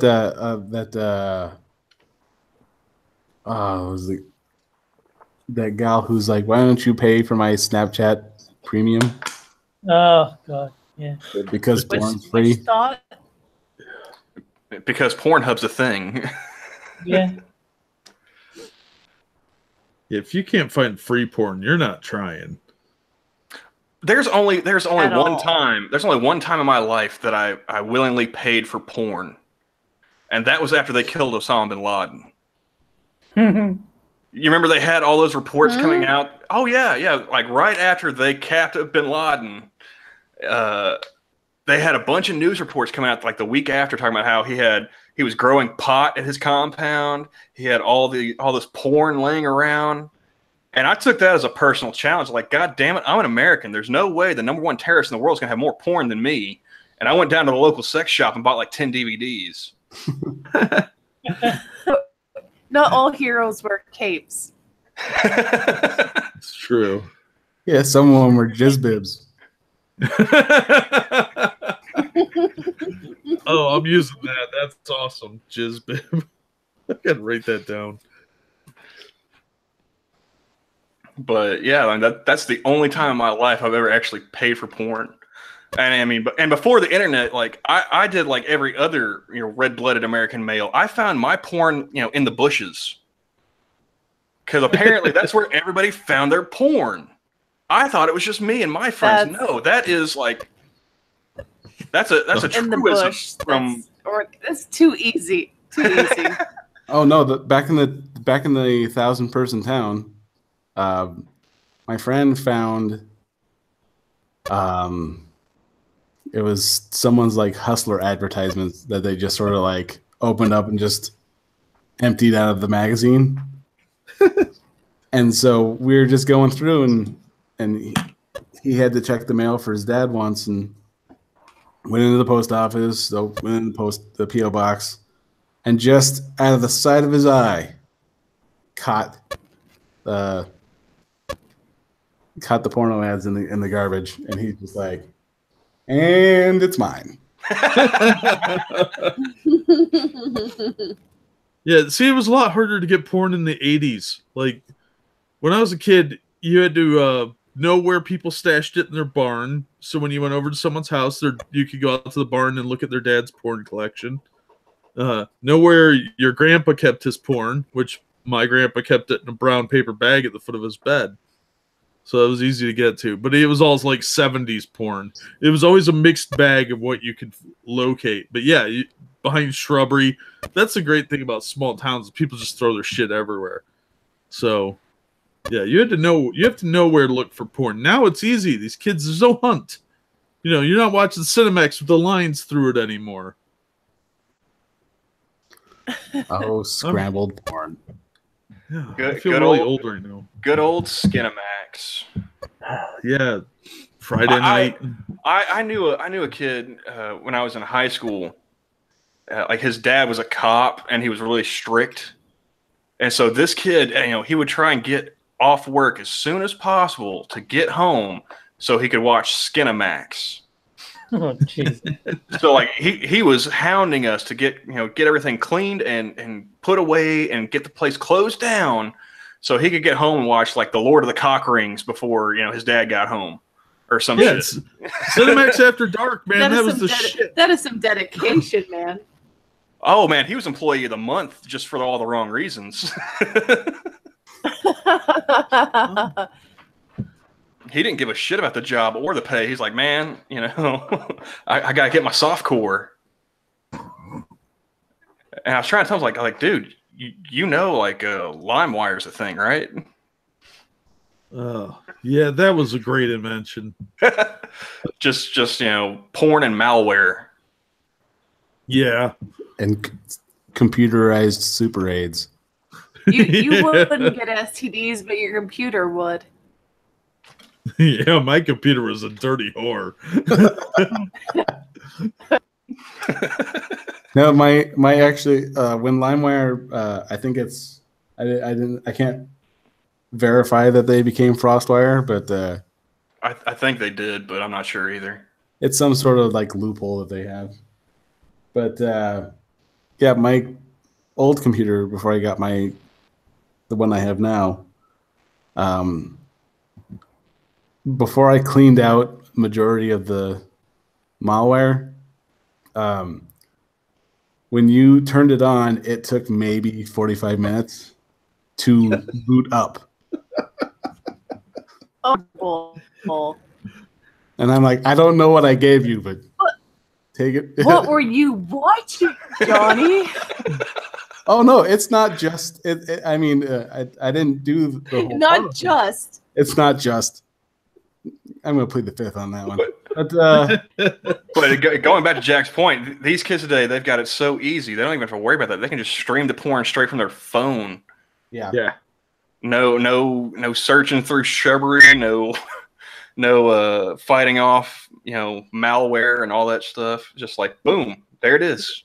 Half of it was the thrill of finding it. Exactly. That's what made it. That's what made it worth it. My friend had a treasure map. That's awesome. It's like the porn Goonies. Oh, X marks the wet spot. Poonies never say come. Treasure map. That's brilliant. Well, I mean, and also back then, when you weren't dealing with, if you were dealing with magazines and stuff, it was also the thrill of hiding it once you found it. Yeah, because you had to outsmart everybody. They might accidentally stumble upon it, so it had to be something elaborate. Oh no! Like it was real bad because like a buddy of mine, he found some. He loaned it to me. I did my thing. I forget about the magazine, and it ended up in my laundry basket. So like I'm 15, and my mom goes to do my laundry, and the next thing I know, she's like standing in my room, like, "What is this?" I found it.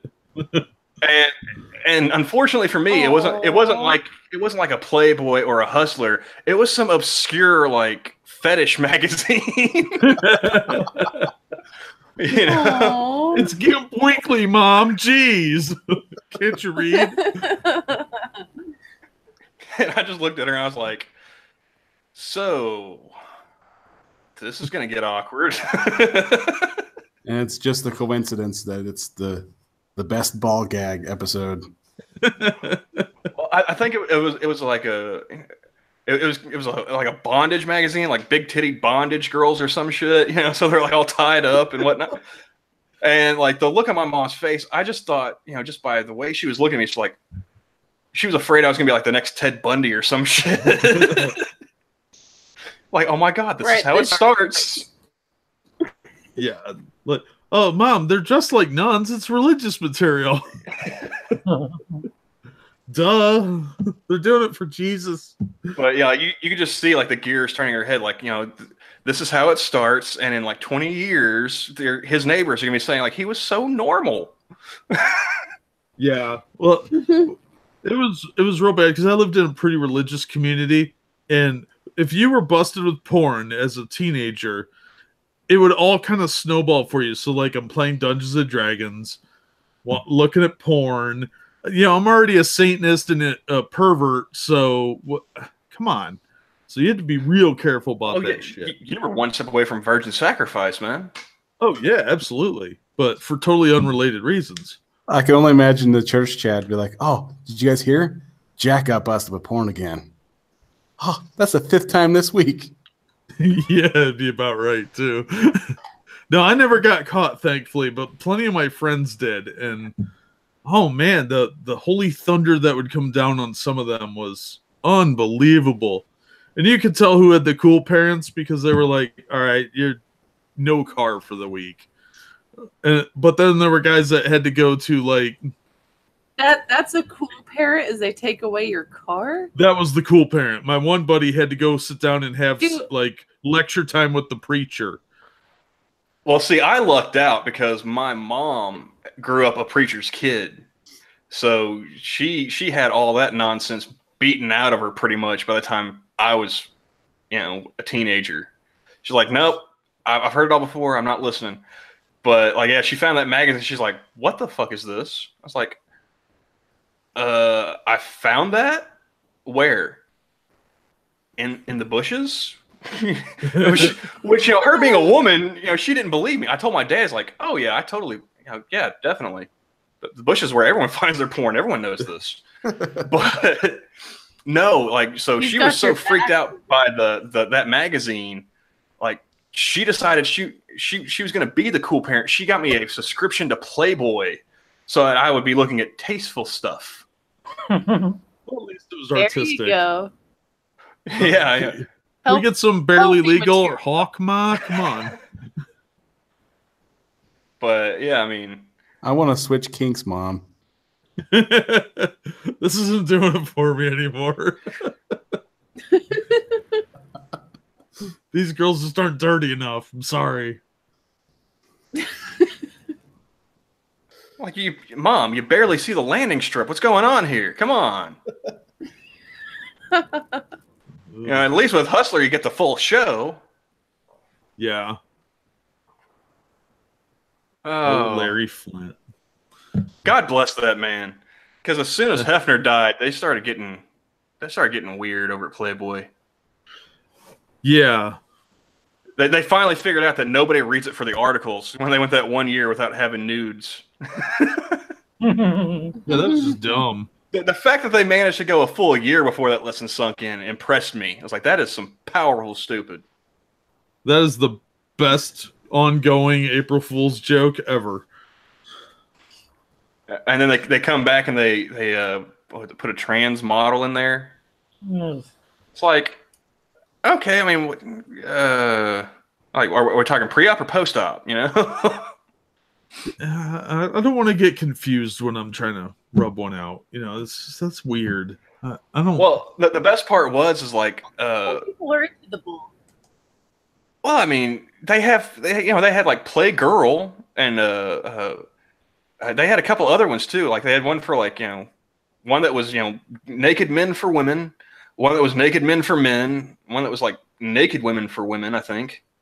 Although that might have just been a regular Playboy as well.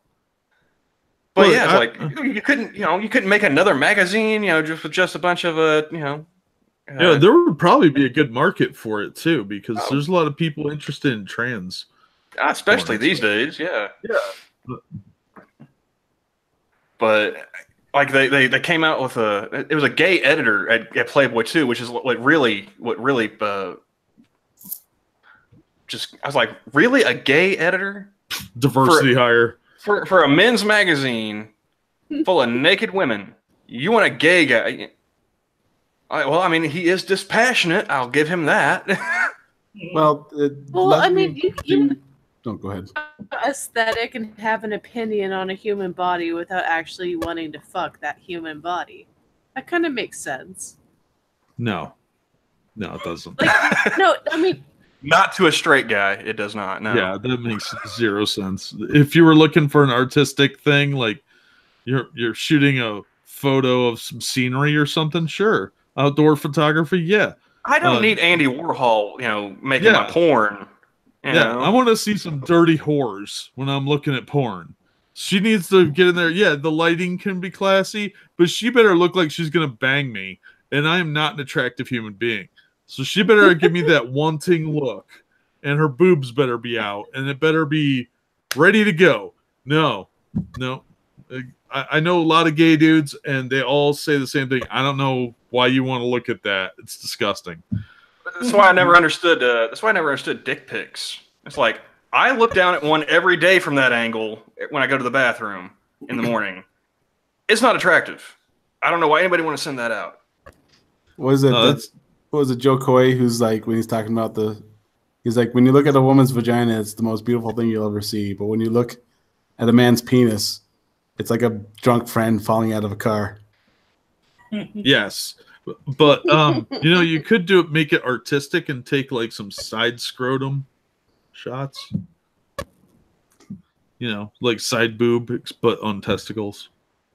Get a pair of grape smugglers that's like a one size too small. Really get that, that side nut.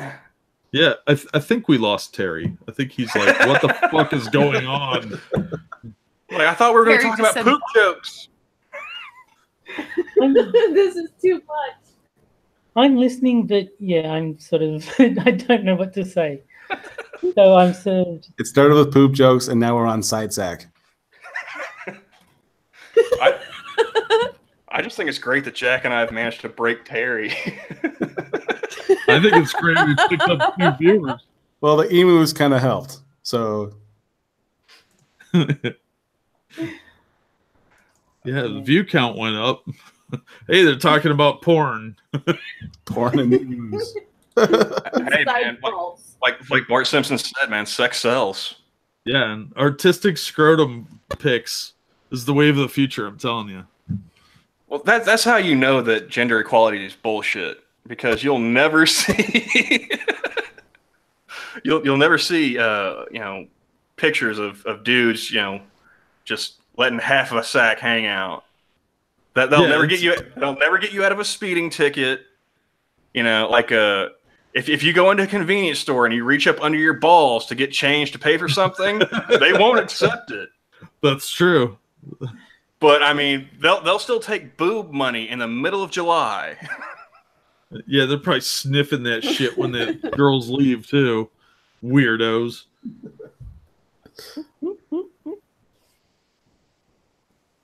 So Sarah Silverman hasn't been funny in like 20 years. Bring it back. She did have that one. She did have that one song that she did, cucking Kimmel. I'm fucking Matt Damon. Oh yeah. That was the one thing I can think of from Sarah Silverman that ever made me laugh. She used to be really funny too, and then I don't know. I think the election broke her. She's got the Trump derangement syndrome. Oh, and her telling the story of losing her virginity to another comedian. That was actually kind of funny. She bluffed it and said, made him think that she'd had sex before, and then she bled all over his sheets, and he kind of gives her that what the fuck look. You said you weren't a virgin, which is, I think, the first time in history anyone's ever admitted to lying about being not a virgin. At least as a woman, I've never heard anybody else make that claim. First time they had sex, oh no, I've definitely done this before. Yeah. But usually it works in the opposite. It's like you get some sluts like, oh, this is so my first time. But she's like, that came out of you? Like, that actually gave me a chuckle. The Kimmel song, that made me laugh. But her actually She's trying to be funny for the most part, no. She actually had a couple sketches on SNL that were actually pretty funny. Yeah. The funniest thing Sarah Silverman ever did was think survey markers were Nazi swastikas. That makes me laugh.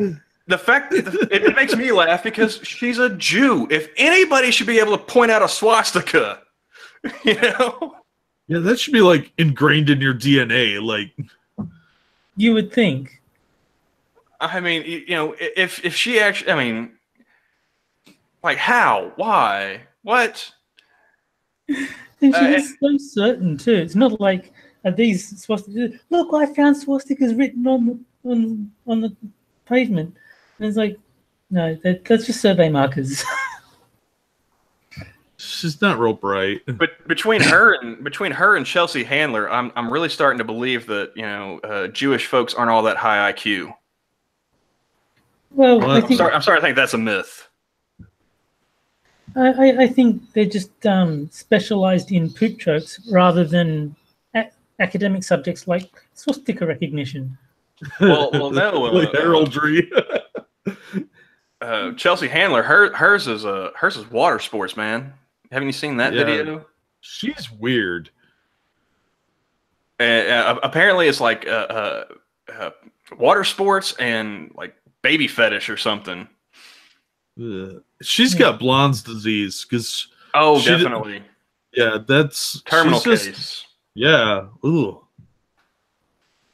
It's really sad to watch somebody that is in that age group be that odd, and it's clearly some sort of maternal thing going on, and I don't know how to describe it, but it's really frustrating to deal with. And what gets me is that at one point in time, she was dating 50 Cent. He thought that was attractive. Ugh. I thought younger her was attractive. She was okay. Yeah, I wouldn't say attractive. I would say, well, when she had the show on E, it kind of just sort of That's not the same person. Yeah, she started to get more. She's got like that haggard look now, like that rode hard, put away wet look. And I think she might have a drinking problem or did have a drinking problem because she's got kind of that beat down look. And I know she talked about it in her books about her sexual escapades and drinking issues. So and then she gets a vodka. Yeah. But I think it's hilarious, she got a show on Netflix and then said she was leaving her show to pursue activism. Oh, God. And now she's doing a Netflix documentary about white privilege. It's a comedy special. Just not intended to be one. It's the new Nanette. Well, no. And actually, maybe it's like a follow up to her one of her comedy specials. Maybe this one's gonna be called "Wakanda." Be kidding me. But I thought it was hilarious. She tweeted it out, and she was talking about like the first thing she was gonna do in this documentary series was like confronting her own white privilege. And I was like, so to understand non-white people better, the first thing you're gonna talk about is a white lady. I think you might be doing this wrong, Yeah. Like, how do you even? What do you stand in front of a mirror and say like 20 Hail Marys or whatever, and flog yourself? I don't understand how you confront your own white privilege. She's a multi-millionaire. She gonna give me her money? I'd be cool with that. Oh well, speaking of millionaires, who Chris Hemsworth was saying how it felt gross, he felt gross about being rich. It's like, dude, we live in a capitalist society. You can give that shit away. No one's making you keep it. Well, that's true. Yeah. Yeah, you can give it to tax Terry. deduction anyway. He could donate it. Yeah, give it to Terry, his fellow Australian. I'll take it. I'll take any and all donations that anyone wants to give me. I don't know, man. I think we should probably just spam his Twitter and just like have him donate to Monkey. He's got how many fundraising campaigns going right now? Well, I love Monkey, but Hemsworth better buy one of my T-shirts if he's going to give money, that kind of money to Monkey. No, I think I got your shirt. I saw that. Thanks for the support. I didn't know you had merch, Jack. Otherwise, I'd buy one. Shit. Oh yeah, I'll find the link. Yeah, as soon as as soon as I was like, oh, he does, and I looked up there and I'm like, I work as an appliance salesman, and I'm like, this shirt right here will be perfect. It's the laundry is life shirt. Hell yeah. I love that shirt. I was like, I got to do a laundry one. I still find it amazing that you've got so many people who want to watch your laundry. And like, I can't understand the appeal. There's the link, Hate Camel. It's in the group chat. Yeah, I actually have more than enough hours to qualify me for monetization. I just don't have enough subscribers. Yeah, like I haven't posted a laundry video in ages, and I still get tons of views. So how many subscribers do you have at the moment? 200 and some. Okay, so you're well short of the 1,000 then. Yeah. So yeah, I got 210. It's a shame. It would be better if it was either or. Like if you have a whole heap of hours watched or a hell of a lot of subs, then you can like needing to have both is a bit harsh. Yeah, I think so. I was actually making pretty decent money before that. It was paying for my laundry, but what are you gonna do? The last laundry video I uploaded has 431 views on it, but that's not even like a good one. Like my Pikachu video. I can say that most of those are me. A lot of people tell me it helps them sleep. So it's sort of like a pseudo ASMR channel. Yeah, because I listen to a lot of white noise. Like I'll turn a fan on or a radio when I sleep, so I get it. Because I'm still trying to put that debate video I was telling you about earlier. Yeah, I'm still trying to put that together because I'm using Shotcut, and it's hard to use for me, at least. Oh man, only $15. Awesome. That's so going to be my laundry day shirt from now on. And then I'm still putting that together, and then like the more I think about it, like the more I want to add to it, which just makes it even harder to put together. Yeah, you have to at some point say, all right, I'm going to quit here, maybe do a follow-up video later. But yeah, at some point, you just got to say, I need to stop. Do a multi-part video, man. What debate are you talking about? I'm doing a. It started off with just kind of a Jack Cochran versus Johnny Hellcat type debate with this whole build up, and then it's just going to be. I videotaped some laundry at a laundromat around my place, and so it was just going to be a back and forth of washing machines. Dueling washing machines. Yeah, and we're gonna interlude, like there's gonna be questions, and there's gonna be like Undoomed style response clips, and then just washing machines. You gotta throw some dueling banjos in there too, man, somewhere, like at the beginning or something.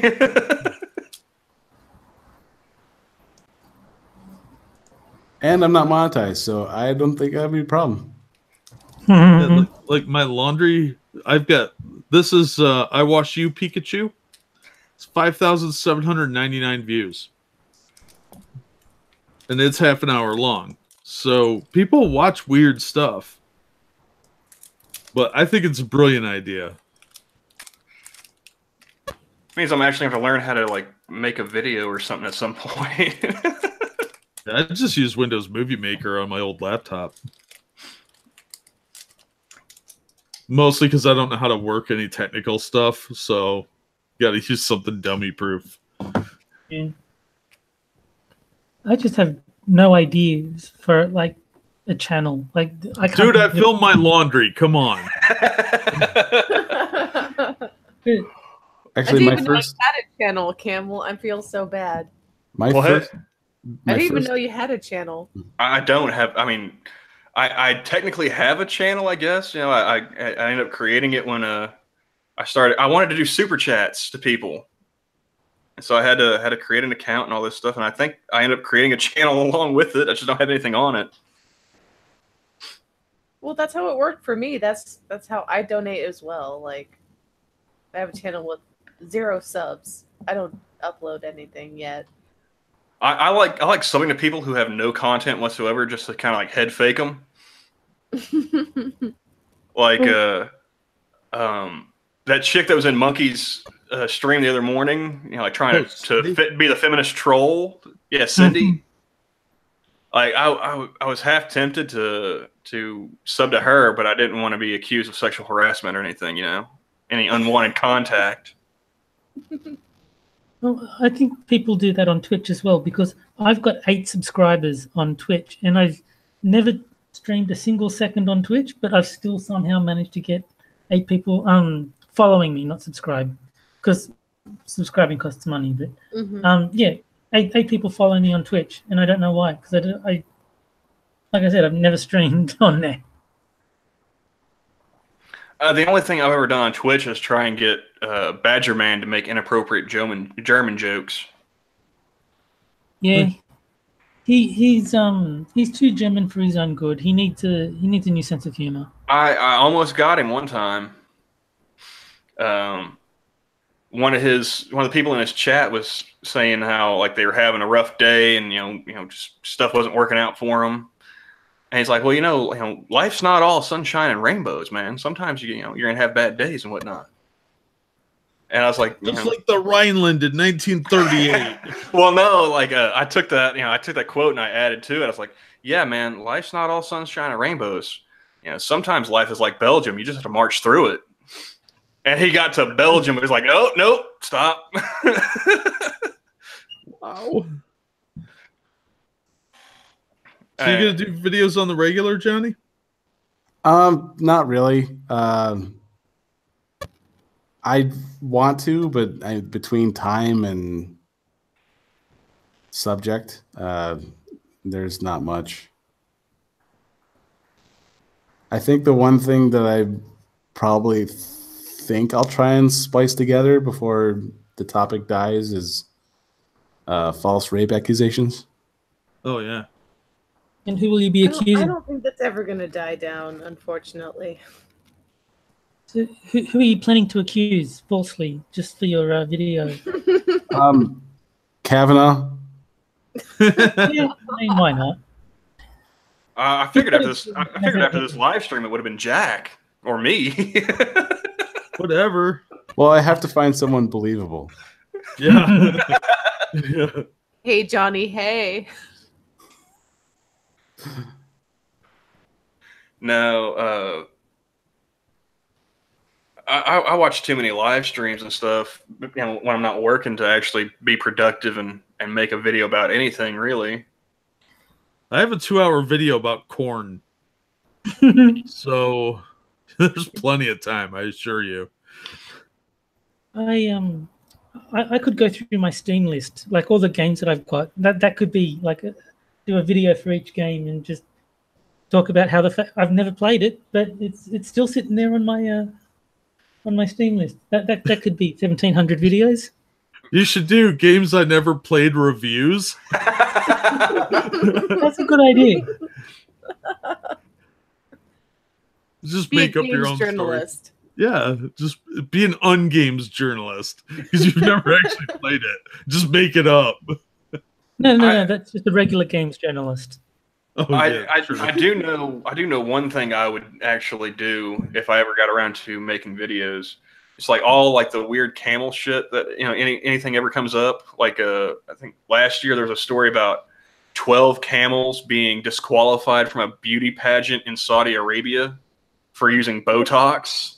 That's just unfair. Are you for real? I'm shit you not. I think I put it into MSS News one time. That's like the Westminster dog show of the Middle East. Those camels deserve to win. Botox is fine. It should be legalized. Hey, man, it's not their fault they can't be as pretty as me. But, yeah, there was a dozen camels disqualified from a camel beauty pageant in Saudi Arabia for being injected with Botox. Man, they really need new hobbies over there. They have too much oil money is what the problem is. I think my puppy video has been deleted. What? Yeah, I had just the 20-second video of my dog. I taught my dog how to crawl. That's awesome. And yeah, it's the first joke I taught him. It was the first trick I taught him when he was a puppy. And he's like 9 now. And so I just did a quick. I would blame Dankula if I were you. It's like, man, after that pug video, they're just assuming that dog crawling is just, Zeke Heil. Yeah. Well, I'm trying to teach him how to crawl through trenches. But yeah, I think that video has been deleted. I did not delete it. I got a new comment. I don't know who this is, but it's really funny.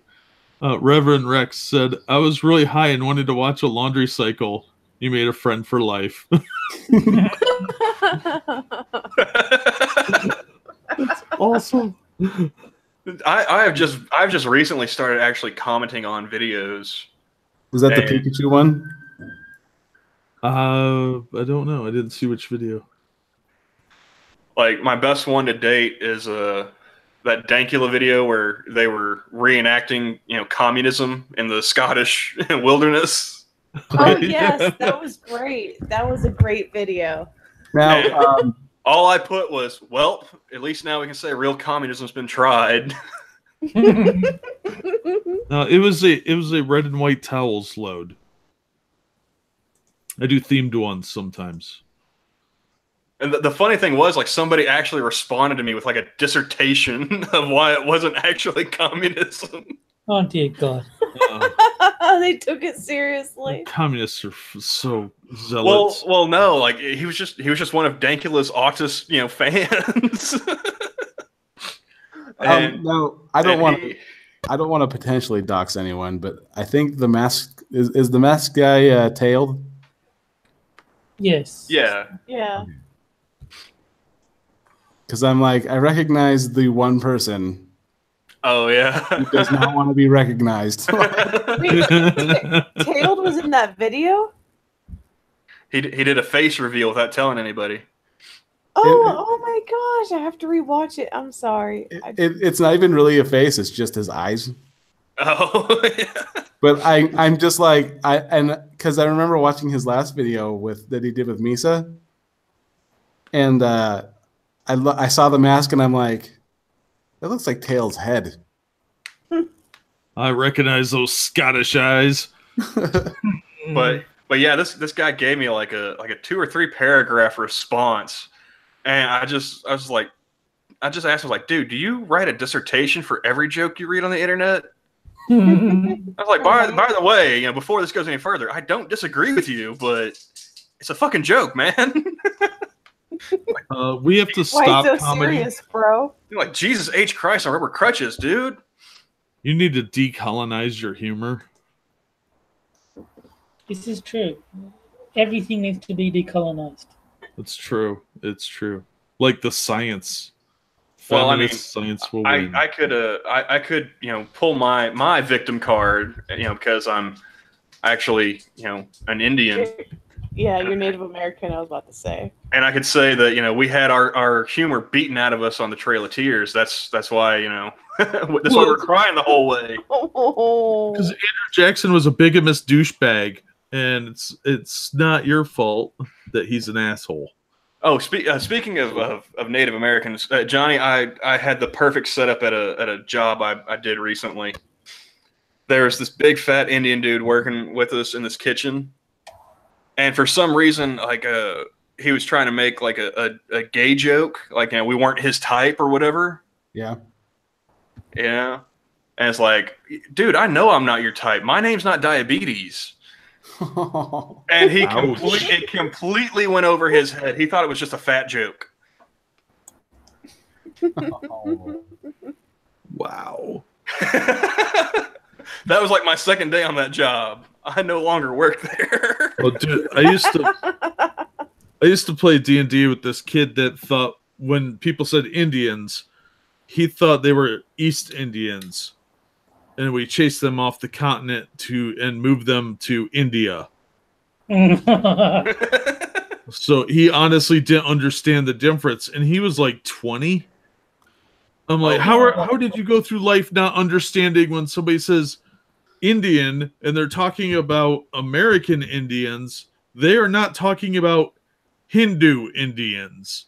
That's why I always make sure that if I'm talking to someone for the first time online and I tell them I'm an Indian, I always make sure to say it's like Casino Indian, not 7-Eleven Indian.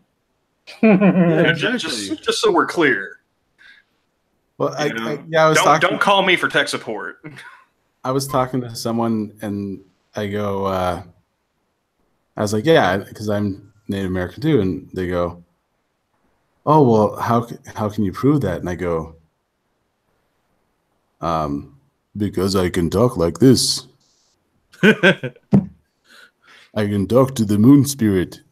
And the look they just gave me it was the most offensive thing they've seen. Oh no. It's funny though. Oh no, man. Come on, little with that a tear rolling down your eye, because that's the other Indian test. Wad of a piece of trash. I actually worked for my tribe there for a little bit, and for over a year, I worked at they have these travel plazas all throughout, the tribe's territory, along with their casinos. So that way, you can just pull in, get your gas, go lose a few $100, and be on your merry way.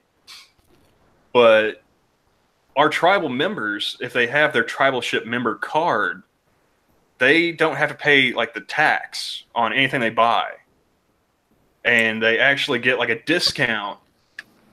Like 5% on anything, and like 3 cents off a gallon for every gallon of gas they buy. The only thing that they didn't get a discount on was the booze, and let's face it, we all know why. Yeah. Oh, the irony. But it was hilarious because people would come in here. It's like, hey man, can I get my discount? It's like, yeah, dude, just show me your card. It's like, what? I don't look Indian to you? It's like, no, I didn't say this. Like, what? Do I look like a Mexican? It's like, well, Mexicans are just Indians that speak Spanish, right? I mean, maybe. Yeah. Just because some ancestor banged a Spaniard doesn't mean that you're part of the tribe, all right? Well, it was funny to me. Get the bronzer off your skin and try again. It was funny to me because, like, my dad's white, so, like, and I was working the graveyard shift. So if I stay out of the sun, I lighten up. My credit score goes up. Everything's just aces. But yeah, anyway, I call myself the summer native, the winter Irishman. Yeah. There you go. But it was hilarious because, like, I would ask them, like, do I look Indian? And, like, sometimes they would say yes. I was like, well, fuck you, I'm German, so show me your card. And if they said no, it's like, well, guess what? I am. My card's in my pocket. Where's yours? Right? Why would you ever leave that card at home? The best of every world. I actually don't have a card, but I have a number. But yeah, it was hilarious. Like they'd come, and every single one of them, like, hey man, what do I look Mexican to you? Like, and they didn't know that I took like college Spanish, and I still remembered a bit of it. So I just start speaking to them in it, and they'd give me that look like a dog that had just been shown a card trick. I was like, nope, you passed. But the best story I have from working there was this white lady came in with her boyfriend, and it's this hippie chick, and it was when that Dakota Access Pipeline protest was going on. Oh God, yeah. And she was sitting there trying to talk to us about it in Oklahoma, like we gave a shit. But she's like, oh well, have you been keeping up with the protest? I was like, which protest? This was what, like 2016? Like there was a lot of shit being protested back then. Which one are you talking about, honey? You got to be more specific. And she's like, oh yeah, the pipeline. I was like, oh yeah, okay, I heard about that. I haven't really been keeping track of it. Oh well, you should. Like, and she points her thumb over at her boyfriend and back to her. She's like, we stand with the Indians. Water is life. I was like, you do realize, like, we're not all one tribe, right? I stand with the lower gas prices, bitch. Get out. God. Yeah, Oklahoma, we worry about tornadoes, not some pipeline. Get out. Leave me alone. Well, I mean, like the best part is like there are Choctaws we don't even give a fuck about, Like they're Choctaws in Mississippi. We don't care about them. They got their shit. We got ours. Yeah. Jeez. Like we have common ancestors and we don't even give a fuck about them, lady. Why would you think we care about those snow Mexicans?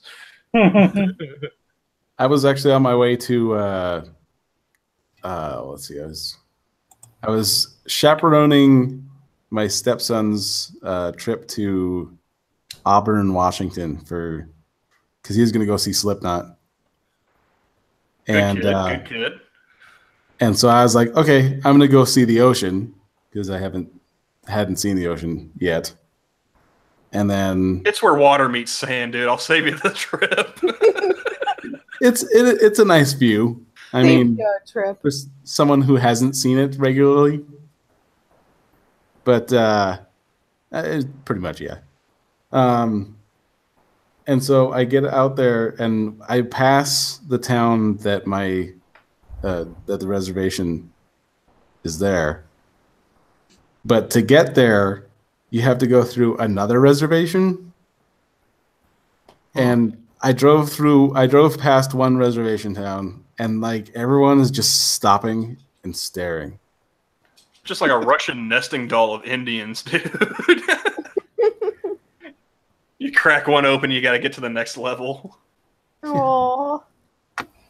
Were they like, "Hey, you're not one of us," kind of stare, or was it more like, It's like, what is this metal horse that you're riding? it's more like a check out this motherfucker. Like, oh, this dude is lost. That car looks way nicer than the ones we have. "Oh, so that's crap." But yeah, I mean, you can.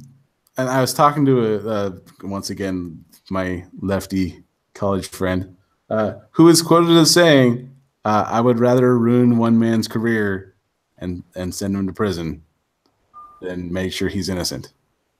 Wow. He really meant that? Oh yeah. That's where he just sounds like, well, I hope you enjoy the gulags, comrade. Yeah.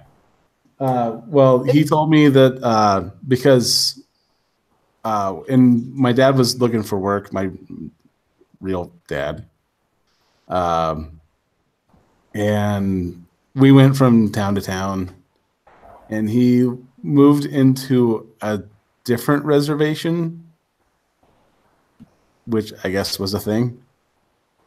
And yeah, I got picked on. I think I was like 4. I got picked on for being lighter skinned in the summer. Wow, colorism among the tribes. That's yeah. I didn't get beat up. I got pushed around a lot. Like, you know, I was always with my brothers, and they got in a lot of fights for me. Oh, Jack, did you not see that study that was on? Some guy posted on Twitter. He had a thread about people and their feelings towards, you know, political correctness. Oh yeah. The demographic breakdown on that. The demographic breakdown on that. The least receptive to social justice. 88% of them, you know, respondents from this one demographic saying that, you know, yeah, that's bullshit. Indians. Yeah, because they have to deal with it all the time. It's, oh my god, I can't even picture living on a reservation. All the fucking hippies that got to be coming through there. They What are a spiritual journey. They are the Jews of like racism. Like it's like they're the most hated of the groups. And like, I mean, the worst part of it is like, you know, like black people, they're sitting there trying to like talk for Indians now too, like that dude with the Caucasian shirt. Oh yeah, the faux football team thing, right there. Yeah, like I call it shenanigans on that because like Indians really don't give a fuck about the Redskins. You tell me white people care, I don't buy it. No, well, middle class white people. There already are things like the Vikings. No one raises any kind of hoopla. Well, and I was also talking to him, and he goes, yeah, you know, natives don't like that word. And I'm just like, that might be true, but if you pull all the tribes together, having a team called the Redskins is probably the least of their fucking worries.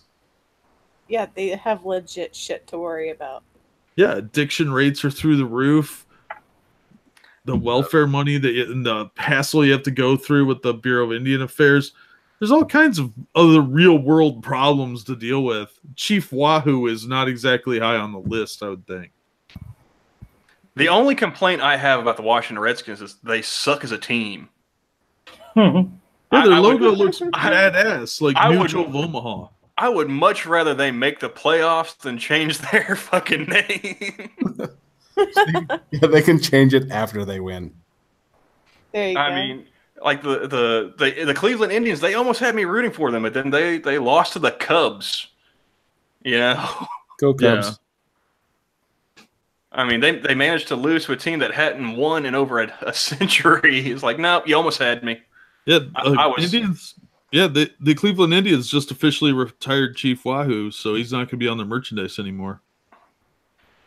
like they could have had me as a fan just from Major League alone. Yeah. Yeah. And that was what, 20 years ago? Yeah, that's true. They sucked back then too. You have to be more specific because the Cubs sucked back then also. Yeah, that's a good point. So now let me ask you the most obvious racist question. What term is the acceptable one now? Do you go by native? Do you go by Indian? Because, I mean, Injun, you're not allowed to throw that out anymore. Oh, no, I use that one like black people use nigga.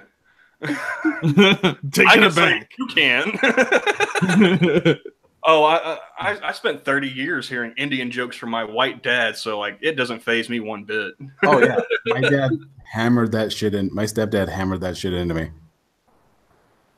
Well, my dad, he's German, so if he steps out in the sun, he bursts into flames. Yeah, I have that too. I'm Irish, so I get the sunlight vampirism. So like my mom, she's like half Choctaw and half white. So I mean, if I go out in the sun for more than 10 minutes, I start changing shades. And it was so bad when I was a kid because in the 90s they didn't worry too much about stranger danger yet or anything like that. They'd let you run around town as a kid unsupervised. Yeah. And for my mom, it was just like, you're annoying me. Get the fuck out of the house. Don't come back until the streetlights come on. So it's just all day out in the sun. And my dad, he didn't even want to take me on a vacation trip with his wife to San Antonio because he was afraid they wouldn't believe. There's no way this is yours. You found this at the border. Oh, that was the same story with my childhood, except for we didn't have streetlights. We were that far out of town. Damn. We were in the woods. Oh, that's awesome, though. You got to do all kinds of cool shit out in the woods. Well, like we've got street lights, but like no, we got one stop sign. Like we don't have like any actual like green, yellow, red. It's just It's just the red octagons. Yeah, we've legit got like the one stop sign in town. I think that's all we had. We have one red light and it just sits there and blinks. Yeah, we had one of those. But no, I started sending my dad those Indian memes, just trying to see if he subscribes to the white guilt at all yet. Like I sent him one today. It was pull it up because my grandmother, she'll hoard like figurines and stuff. I hoard memes, so. I'm a gift hoarder, so. No, it's engine folder. There it is. Yeah, it's got like somebody photoshopped a Indian chief with his headdress on Donald Trump's body. And oh, come on, pull it up. Does that count as cultural appropriation? Well, it says when you introduce Europe to corn and pumpkins and tomatoes and potatoes and chocolate, and they introduce you to smallpox. And then it's got like the quote at the bottom. It's like, this has been the worst trade deal in the history of trade deals, maybe ever. I did see this one meme with it was called the original American National Guard, and it was like a bunch of Indians with guns, like. Oh no! I saw a T-shirt back in the day, and it had a like a native, it had like an Indian brave, riding on horseback, and he was pulling back a compound bow, and it just said, "What if?"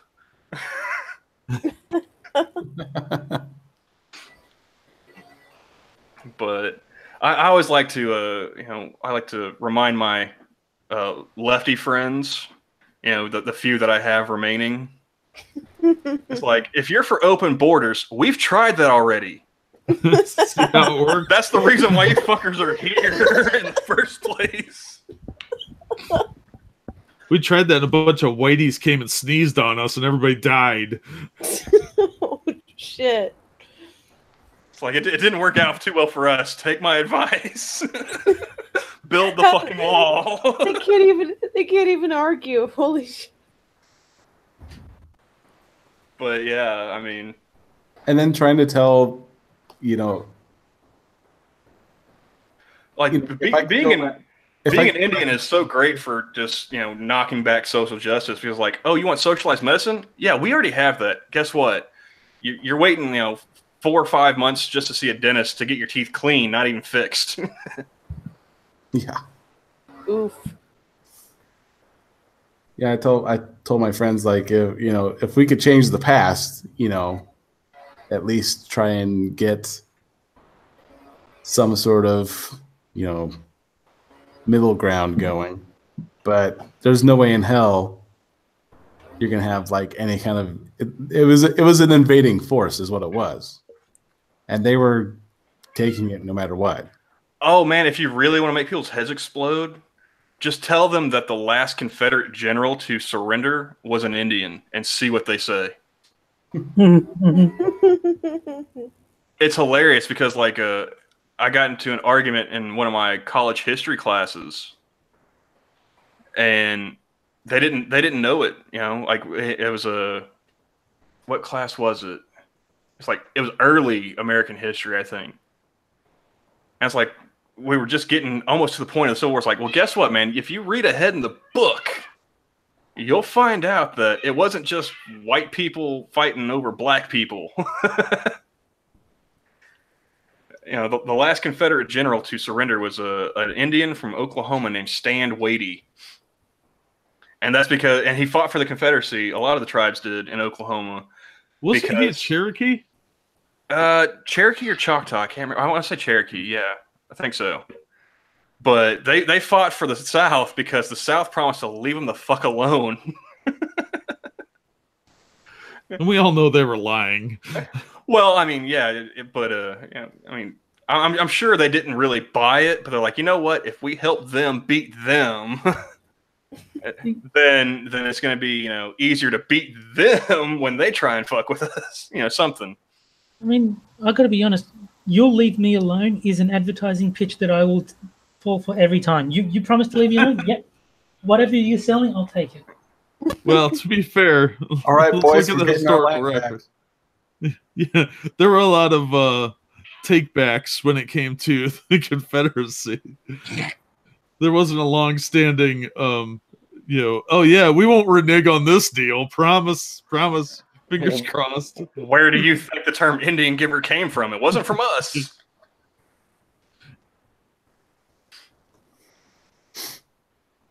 But no, I mean, I love the fact that I can use that when people try to argue with me on Twitter. It's like, you do realize that you're invalidating the lived experience of an indigenous person, correct? just watch them backpedal. Oh no, I got the my skin color doesn't voids my heritage. Wow. Yeah. That's just rude. That's just what happens when you deal with bigots on any kind of end. Like, oh, how tan are you? Oh, your argument is invalid. It's that Peter Griffin meme. So I'm telling you, man. Blackface before you argue. Problem solved. Most of these social justice people are just self-loathing white supremacists. Well, that's actually what that Twitter thread I was reading actually was saying. Is like the ones that are the most willing to buy into it are people who make over $100,000 a year, generally have a post graduate degree, and they tend to live in urban areas. Have you guys seen the newest episode of South Park? I really haven't I don't think kept so. up with South Park since I think it was like season 20. Was that one where they're doing like the ads, the sentient ads? Yeah, Good I one. don't have cable anymore, so I haven't been keeping up. I have it on. I have it on Hulu since. Thank God I don't have to pay for cable. I need to renew my Hulu subscription and get caught up then. Yeah. Do you remember like anyone else watch it? Just so I'm not. I missed it. haven't. My brother changed his Hulu password. I haven't watched South Park The in bastard. like a decade. Well, last season they had they brought out PC Principal. Yeah. Oh wait, And that was then- last season? Video game. Was it last season or the season before? I thought PC Principal was like, wasn't that the run up to the election?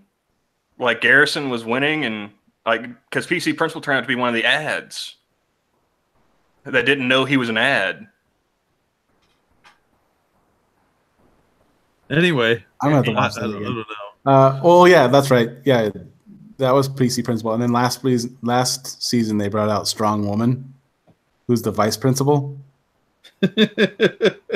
And then PC Principal and Strong Woman ended up fucking.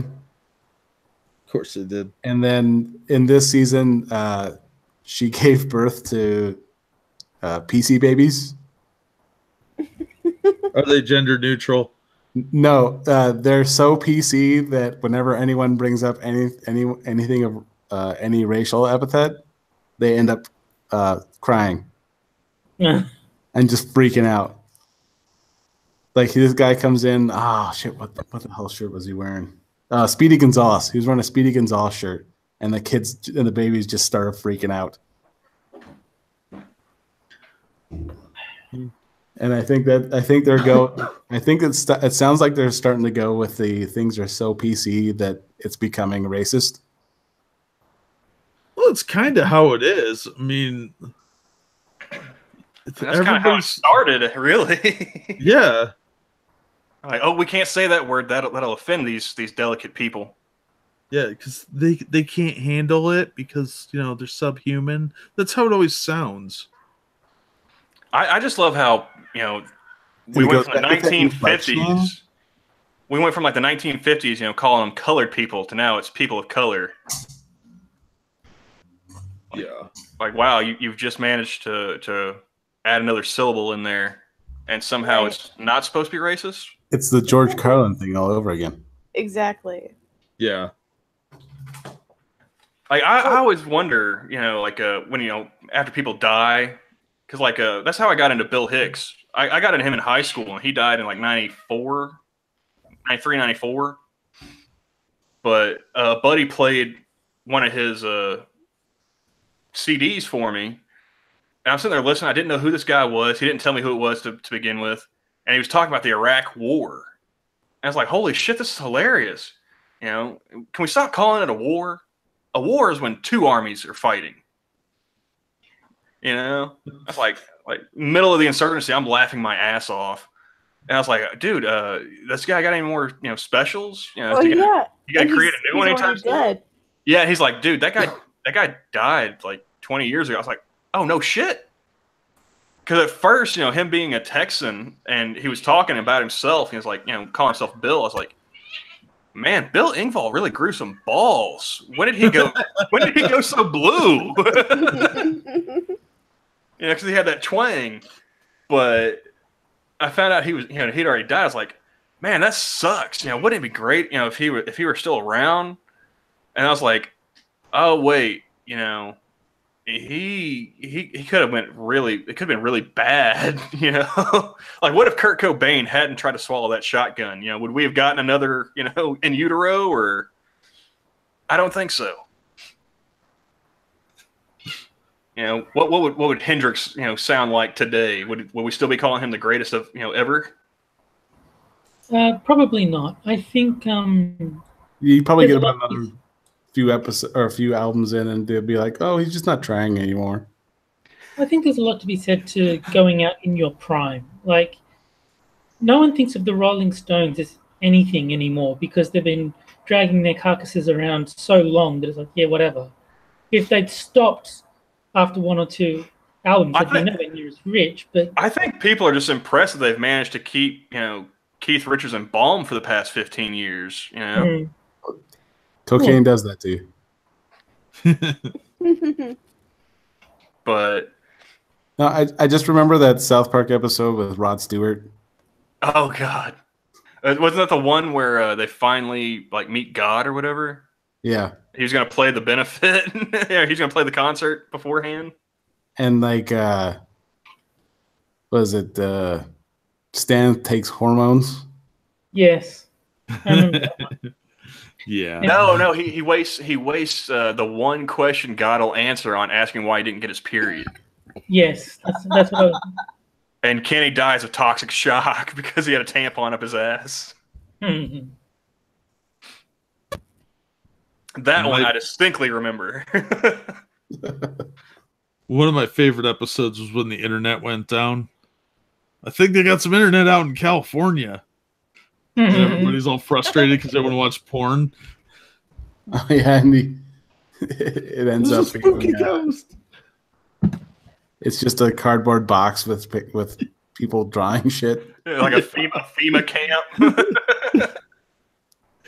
and then the whole solution was just unplugging it and plugging it back in. Yep. That's about right.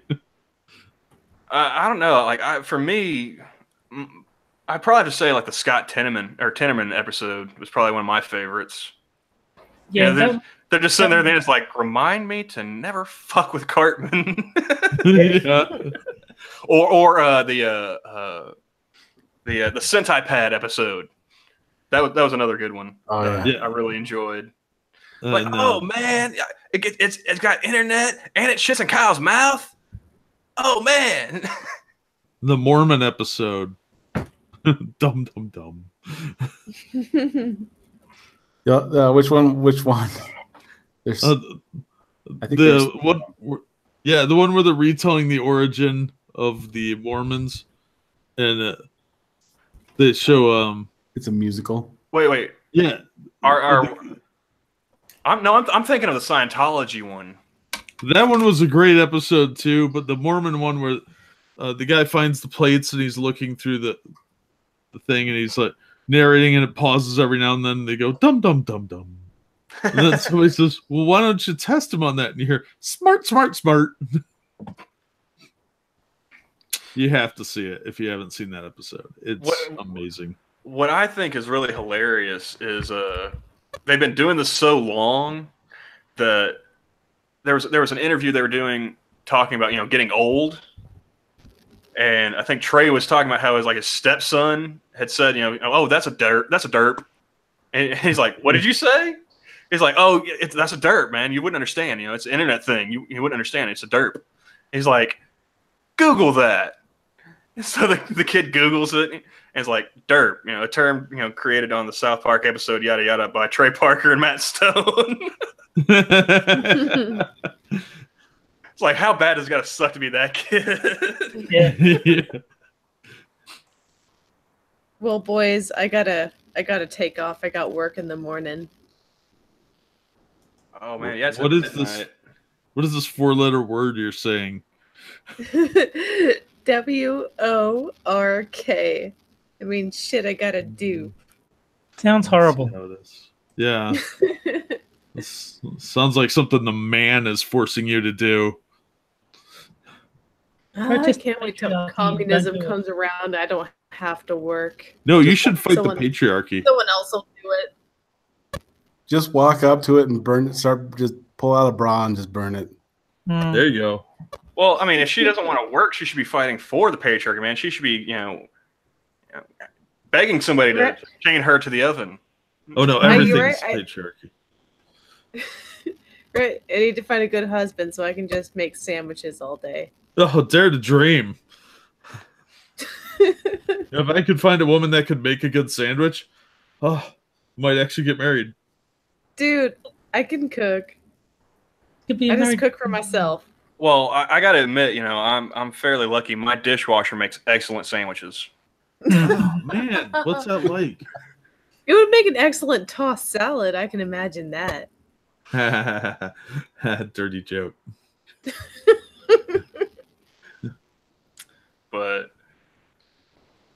I've already told her, this, like, don't expect a ring.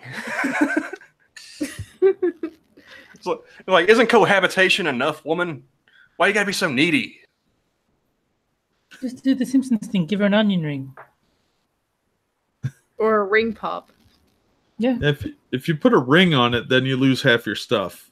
Exactly. And I'm poor enough as it is. Not unless there's a prenup. No, they take all your cool stuff. If they didn't throw it away, they're going to break it when you break up. So maybe And that's on just that- my experience. I think that is your experience. Oh. Well, you guys have a good night. I have to take off. I got work in 6 hours. Okay. Here, Gabby. All right. See you later, Night, Gabby. guys. So, just how more racist can we get tonight? I don't think Johnny wants this channel deleted. Well, I made the joke like when you first came in and then hopped back out. I was like, oh, it must have been the JQ. Oh no, my speaker was still on, so it screws up my microphone. Oh yeah. So I had to drop out, shut it off, come back in. I keep forgetting about that. Like when the minions send me Hangout links, because I don't use Google Chrome for anything other than live streams. Yeah, same here. You know, they have enough of my information on Google. I'm not giving them, my porn history and everything like that too. Because I'm sorry, I don't trust incognito mode. Yeah, no kidding. They know. But bad enough the NSA's watching with me, Well, the only thing incognito mode keeps me from getting in trouble with is having my kids stumble upon my porn stash. Good point. I think porn is like the only thing that has really gotten me interested in like internet security. Like now I'm using like Tor and stuff now. I've got a VPN. All thanks to the miracle of naked women. But it is a powerful driving force.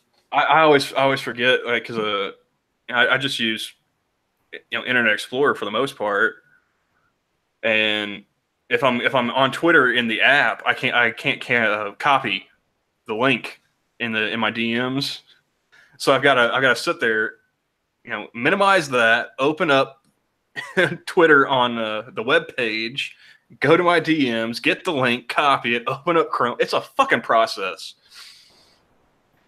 And like they'll be sitting there like, well, we sent the link to him like 10 minutes ago. Like, oh, here he is. Okay.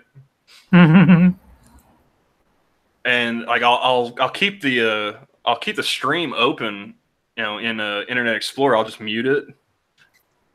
And so I'll be sitting there for like 5 solid minutes while I'm doing this, like not hearing what they're saying. And then I find out, if I listen back to it later, it's like, oh shit, they were talking about me. Yeah, that'll happen. Apparently, the other night, Terry was assuming my gender. Bigot. Who was assuming your gender? You even said it. Oh, me. Yeah, okay. Yeah, and then Skep and Prospero were trying to decide, one hump or two, and they started using like Latin and shit.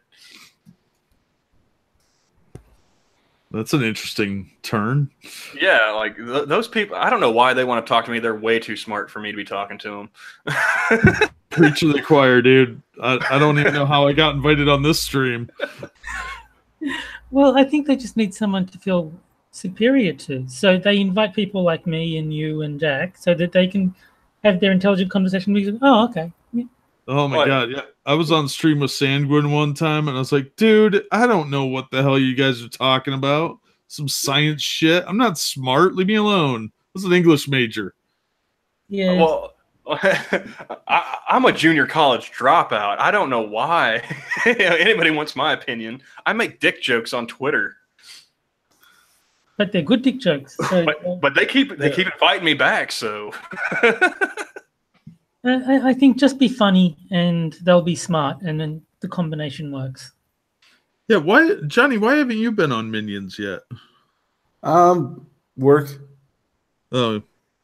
Skep did say that Johnny is welcome on. If you let him know whenever you're able to make it on, I'm sure he'll be happy to accommodate.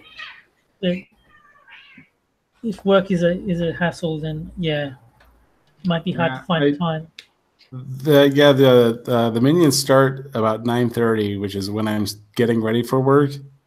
And one of the group homes I work at, the lady there is a total bitch, and so I can't stream there. Mm-hmm. That sucks. Okay. So, I mean, if I got a new phone, since my phone is like 4 years old, which means it's obsolete like 20 times over by now. But if I ever get a new one, I could probably stream from my job. Just have to like mute myself when customers come in the middle of the night wanting to swipe their food stamp card. Mhm. Because I work right next to the projects in my town. And so like all of those people come flooding in like on the first. Like 12:01 a.m. on the first of every month, they come in, and like there are people who have $700 worth of food stamps. Oh yeah, it's easy to do. And they'll be coming in, and it's like they're trying to see how fast they can spend it too, man. Chips, candy, sodas. Like, I just want to look at them and just sounds like, you do realize that I'm paying for your junk food right now, right? Well, that's why the program's called Snap, because you're like, oh snap, you're gonna die. Mm. Like, and then you don't have to give them any more food stamps. The system works. But I'm sitting here swiping this shit. I can't even get food stamps, man. But that's because I got a 40-hour-a-week job. Yeah, that's one of my big problems when it's actually disincentivizing people to work because they get more money on welfare. Oh, yeah. That's a pretty fucked up scenario that it's advantageous to not work. I don't think that should ever be the case. It should be you use welfare until you can get a job, not welfare instead of a job. See, these are folks that they're not the brightest marbles in the knife drawer, if you know what I'm saying. Everybody needs a janitor. These are people who, like they're buying junk food and shit with $700 worth of free money. If you gave me $700 a month, I'm buying real food, man. I would assume, yeah. But the problem is the population gets dumber because they have all this free time. So what do? They pop out more kids. So each generation slowly gets dumber and more hooked on the free stuff. See, that's why I don't think that's why I think prostitution shouldn't just be legalized. I think it should be mandatory. Mm-hmm. The fact that sex is free is making it too easy for these people to reproduce. Yeah, but it really dilutes it for the people that actually need it. There are people struggling out there that need the help, and I don't have a problem helping someone up. It's a problem of them not doing anything. I think we'll have less school shootings if more people got blowjobs. Oh, hell yeah. I like your plan. Shoot up the schools just so I can get a couple. That's probably a roundabout way to do it. I'll be like Steve Buscemi in that meme. Or you could just, tell the guys to follow my example and get themselves a dishwasher. Yeah. One of them all-in-ones. Exactly. If only it mowed the lawn. Yeah, if only. But yeah, it's hilarious to me too, because like they'll come in there, they'll get all this junk food, they'll swipe that card, and I've got to punch in codes and buttons, and it's a whole process. And then as soon as I hand them their receipt, they will reach in their pocket, pull out cash, and buy like a 6-pack and some smokes. Well, yeah, they got all the extra money from selling the food that they just bought. Like, you motherfuckers really got your priorities straight, don't you? And like, I can't say anything. I'm a committed smoker, but, yeah. Yeah, we go to, my parents go to the There's a reservation in Idaho that they go and they just have coupon after coupon after coupon of fucking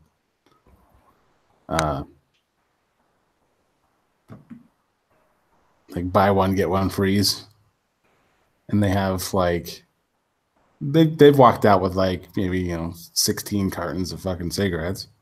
Jeez. And I'm like, you think you got enough cancer there? Well, that's what I love about the smoke shops around here. You know, all the Indian smoke shops are tax free. Like they don't have to pay state taxes, so you get a lower price. And so I just told my dad, I was like, yeah, you guys gave us smallpox. We're just return the favor and giving you lung cancer. Yeah, talk about the long game. Jeez. Lung cancer and cirrhosis. I mean, between the smoke shops and the casinos, we're taking back America one nickel at a time. Might want to speed that game up because seems to be a couple 100-year gap there where planning stage may have been a little too lenient on the time frame. Well, I mean, hey man, we're so patient. We name chiefs like Sitting Bull and stuff like that. Yeah, I'll give you that one. But just I'm scrolling through Twitter right now trying to see. Oh, there we go. The Daily Caller tweeted out, Cleveland Indians bid farewell to racist Chief Wahoo logo after devastating American League something loss. And Justin Wang tweets out, he's like, replace him with a Tonka saw. I wonder how much it's going to take to have them get rid of the tomahawk chop. Yeah, that's probably more racist than Chief Wahoo. Well, Chief Wahoo is the caricature of what Native Americans looked like. So yeah, I can kind of see why they'd want to get rid of it. I just hope they don't do like the University of Syracuse did when they replaced their Orangeman, Native American mascot. They just made it a fucking orange. Yeah, that's pussy. Nobody cares about an orange. At least like an Indian Brave looks badass. And that's why, even though I'm not a fan of Florida State, I still give them respect for keeping like the Seminole and having the whole pregame, spiking the spear and everything. Yeah, see, that's badass. Like a Roman centurion for the Spartans or the Spartan guys. There's all sorts. You pick a guy that looks tough and cool. An orange, nobody's impressed with that. That's why nobody takes the Dolphins that seriously. Well, it's like I was telling another friend of mine.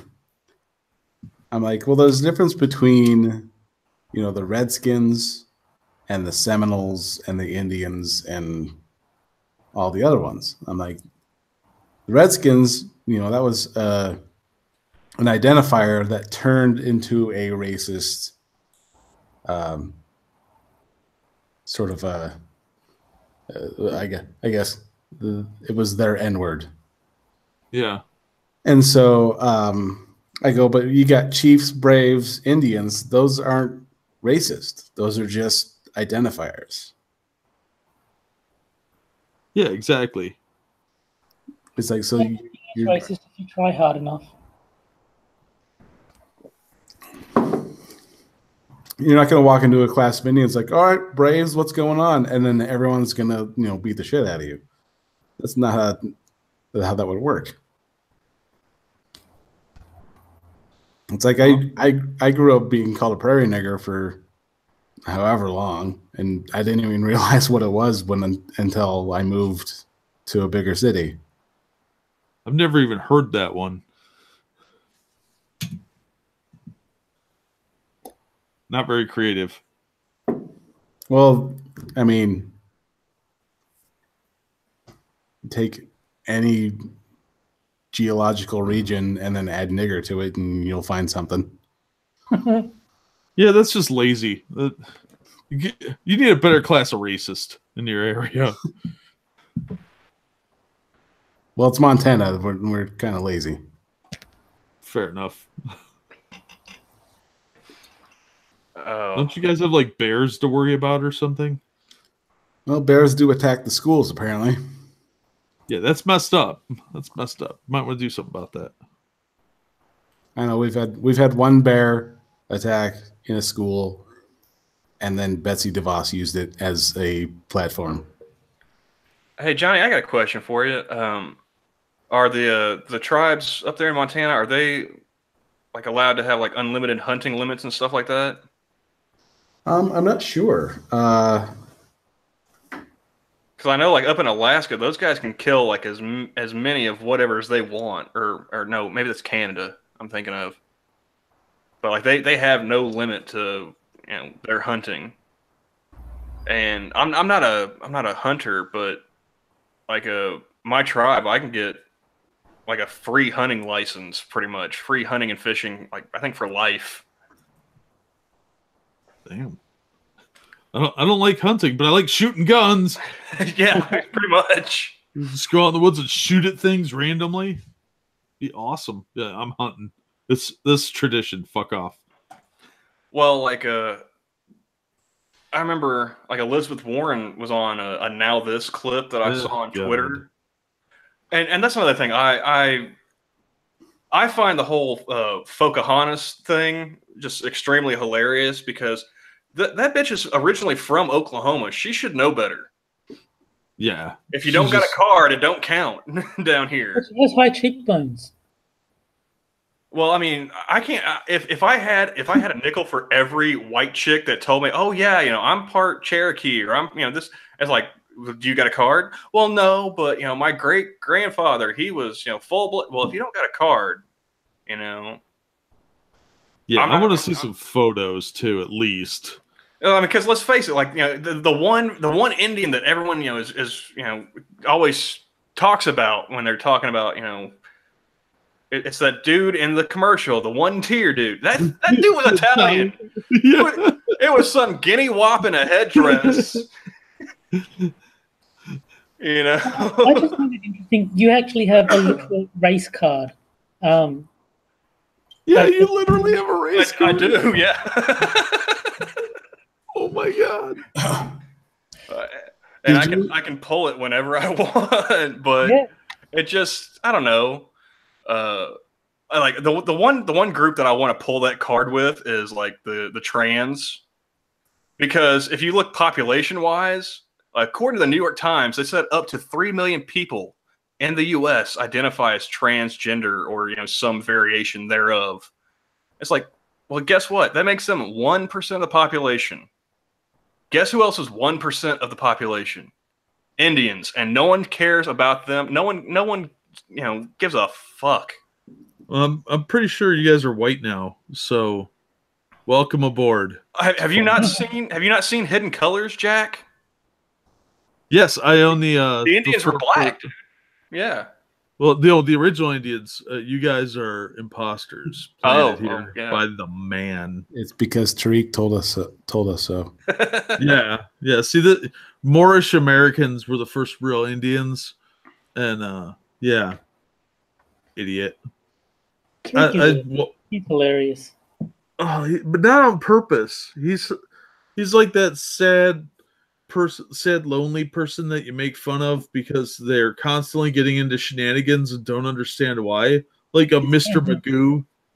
Well, I used to reek as like a canary in the coal mine. Like if he doesn't bring up race, and I was like, oh, this is some real shit, Like that Fox News clip, they were trying to do a gotcha on Jamie Lee Curtis for, she was against, she's for gun control, but she used a gun in her latest movie. And Tariq said something about it. I was like, man, you fucked up when Tariq calls you out and he doesn't even bring up race. Yeah, if he doesn't bring up race, if he doesn't call someone a suspected white supremacist, there may actually be something going on. But like, I thought it was hilarious. Like you remember when they had that hashtag going about like the Root articles, and he jumped on there and he was like, man, like he actually, it's like he got the joke, It's It's like, yeah, we're bashed on the root because they're ridiculous. You know, welcome to the party, man. I always pictured Tariq as like the living embodiment of the South Park episode with Kanye not getting the fish stick joke. Oh God, yeah. Because he's a living meme. I don't know if he's faking or what, but I hope he's faking because Incidentally, he's Roy Dumb. Incidentally, that is the last episode I ever remember hearing Carlos Mencia brought up in popular culture. Well, it's because he'd stolen all of his popularity. Yeah. He's afraid that it'll carry over because he stole a lot of those jokes from Bill Cosby. And you know what else Bill Cosby did? Oh man, he ripped off everybody. He ripped off Kennison. He ripped off Cosby. I think he ripped off Ari Shaffir. And Rogan's the only one that called him out on it. Oh yeah. No, what really got him was when everyone found out he wasn't Mexican. He's not Mexican? No, dude, he's like half German, half Honduran. Yeah. His real name is Ned Holness or something like that. Oh my God. Yeah. Oh, it's like finding out there's no Santa Claus. Yeah, so like all the Mexicans were like, "What? You're not Mexican? Oh, fuck you, homie!" And like he tanked hard. Yeah, no wonder he vanished. He's in hiding. Probably in a castle in Germany. Yeah. Ned Arnell Mencia. Oh, his real name actually is Mencia? Yeah, and it says, is a Honduran-born American comedian, writer, and actor. Yeah, he acted like he was a comedian for years. Ned Holness. So that's listed under other names. Ugh, wow. Yeah, I remember Rogan saying that like, his real name is Ned Holness. He's a fake Mexican. His dad was Roberto Holness, and his mum was Magdalena Mencia. So maybe he changed his name at some point to be his mother's surname. Well, yeah, I mean, because Mind of Wholeness just doesn't roll off the tongue quite as easy. Yeah. But I mean, he sank faster than a stone, and yet Amy Schumer is still managing to hold on somehow. Badge privilege. Yeah, I don't understand how, even as a joke thief, he still has a career or doesn't have a career, and Amy Schumer does. Even if it smells like a barnyard animal, badge privilege is a thing. Yeah, I don't get it. I think the greatest joke she ever came up with was marrying a chef. Well, that does explain a little bit. She was also banging a professional wrestler too. Ew, Wait. ew. Wait. Which one? Dolph Ziggler, I think. Oh, he needs to have an intervention. His friends are terrible people. And that's, That was before she went. I think it was before she went from 136 pounds to like 400. Yeah, okay, that's fair. But before photoshopping a McDonald's bag in her hand actually became funny. Then it was just like, all right, a McDonald's bag. It's weird. I just love that one meme, when Amy Schumer was a child, she told everyone she wanted to be a comedian, and then she grew up to become one. No one's laughing now. Yeah. That's so true. That leather special she did was just painful to watch. I haven't seen that one, but I can pretty much guess what. I watched the Crowder breakdown of it, and like I think he was trying to go through and see how long he could go without her referencing her vagina. And 3.5 seconds. Yeah, it wasn't. I don't think he made it more than a minute. Just like reset the clock. Well, that's like that picture I tweeted out. Before you watch any female comic, you have two lines. You can go vagina jokes or typical vagina jokes. You're not wrong. It's actually a pretty good gauge. Like if I had to really scratch my head, I could probably come up with like one female comedian I think's actually really funny, and it's Maria Bamford. Oh yeah, I know who that Yeah. is. There were a few around, 15 years ago, but Like I can't think of their names. like New Fate said, Wanda Sykes. Um, Never liked her. I mean, she was. I saw one funny. stand-up special she did, and that was okay. But That- I think the funniest thing I ever saw her do was get booed off the stage in Boston. Like she tried to call them all racist and stuff. Like, bitch, you're in Boston. Of course they're racist. What the fuck are you thinking? I was gonna say, What about the just funny listening thing to Bill Burr talk about like Boston, between Boston and was it Philadelphia? Oh yeah. He's like, those are the two worst places to even think about having concerts. Oh, I mean, Yeah, he went on like a 12-minute rant in Philly. Yeah, he like, oh no, like he was supposed to go be on for like 15 minutes, and he didn't even give him a chance. Like, as soon as he stepped out there, he heard him booing, and he's like, all right, fucking Philly's getting torn apart. Well, no, they had booed all the comedians before him too, including his friend Dom Herrera. Like, so they were just booing. They were booing everybody all night. So he was wound up from that. And he's have you been to Philly? It's a shithole. They have no right to judge other people. like I have no intention of ever going to Philly. Like, they threw snowballs at Santa Claus. Fuck them. Yeah, that place is a dump. Aren't they one of the ones that like beat the shit out of the robot? That would not surprise me at all. The robot that was hitchhiking from one side of the country to the next. I don't remember that, but that would not surprise me one bit if somebody in Philly, like, just kicked it over and tried to mug it. Yeah, I'd be surprised if somebody didn't try and take that to a chop shop. Philly's a dump. It is just filthy and gross. The historical stuff is cool, but man, you were gonna have to walk through a parade of bums to get there. Now I just have that line stuck in my head from that Burr rant. You won bridge having motherfuckers. Here it is. Hitchhiking robot safe in several countries meets its end in Philadelphia. Sounds right. August 3rd, 2015. That's safe in many countries. Yeah, that thing probably made it through Thailand. And it gets to Philadelphia, and they're like, what the hell? Chances are that thing could have biked through ISIS territory and been fine. Yeah, exactly. They've just been confused by it. And be like, all right, whatever. Unlike the evil doesn't exist people. Yeah, those people were idiots. Well, speaking of those people, and do you remember the American woman and her Canadian husband who were like held hostage for like 5 years in Afghanistan because they decided to go backpacking?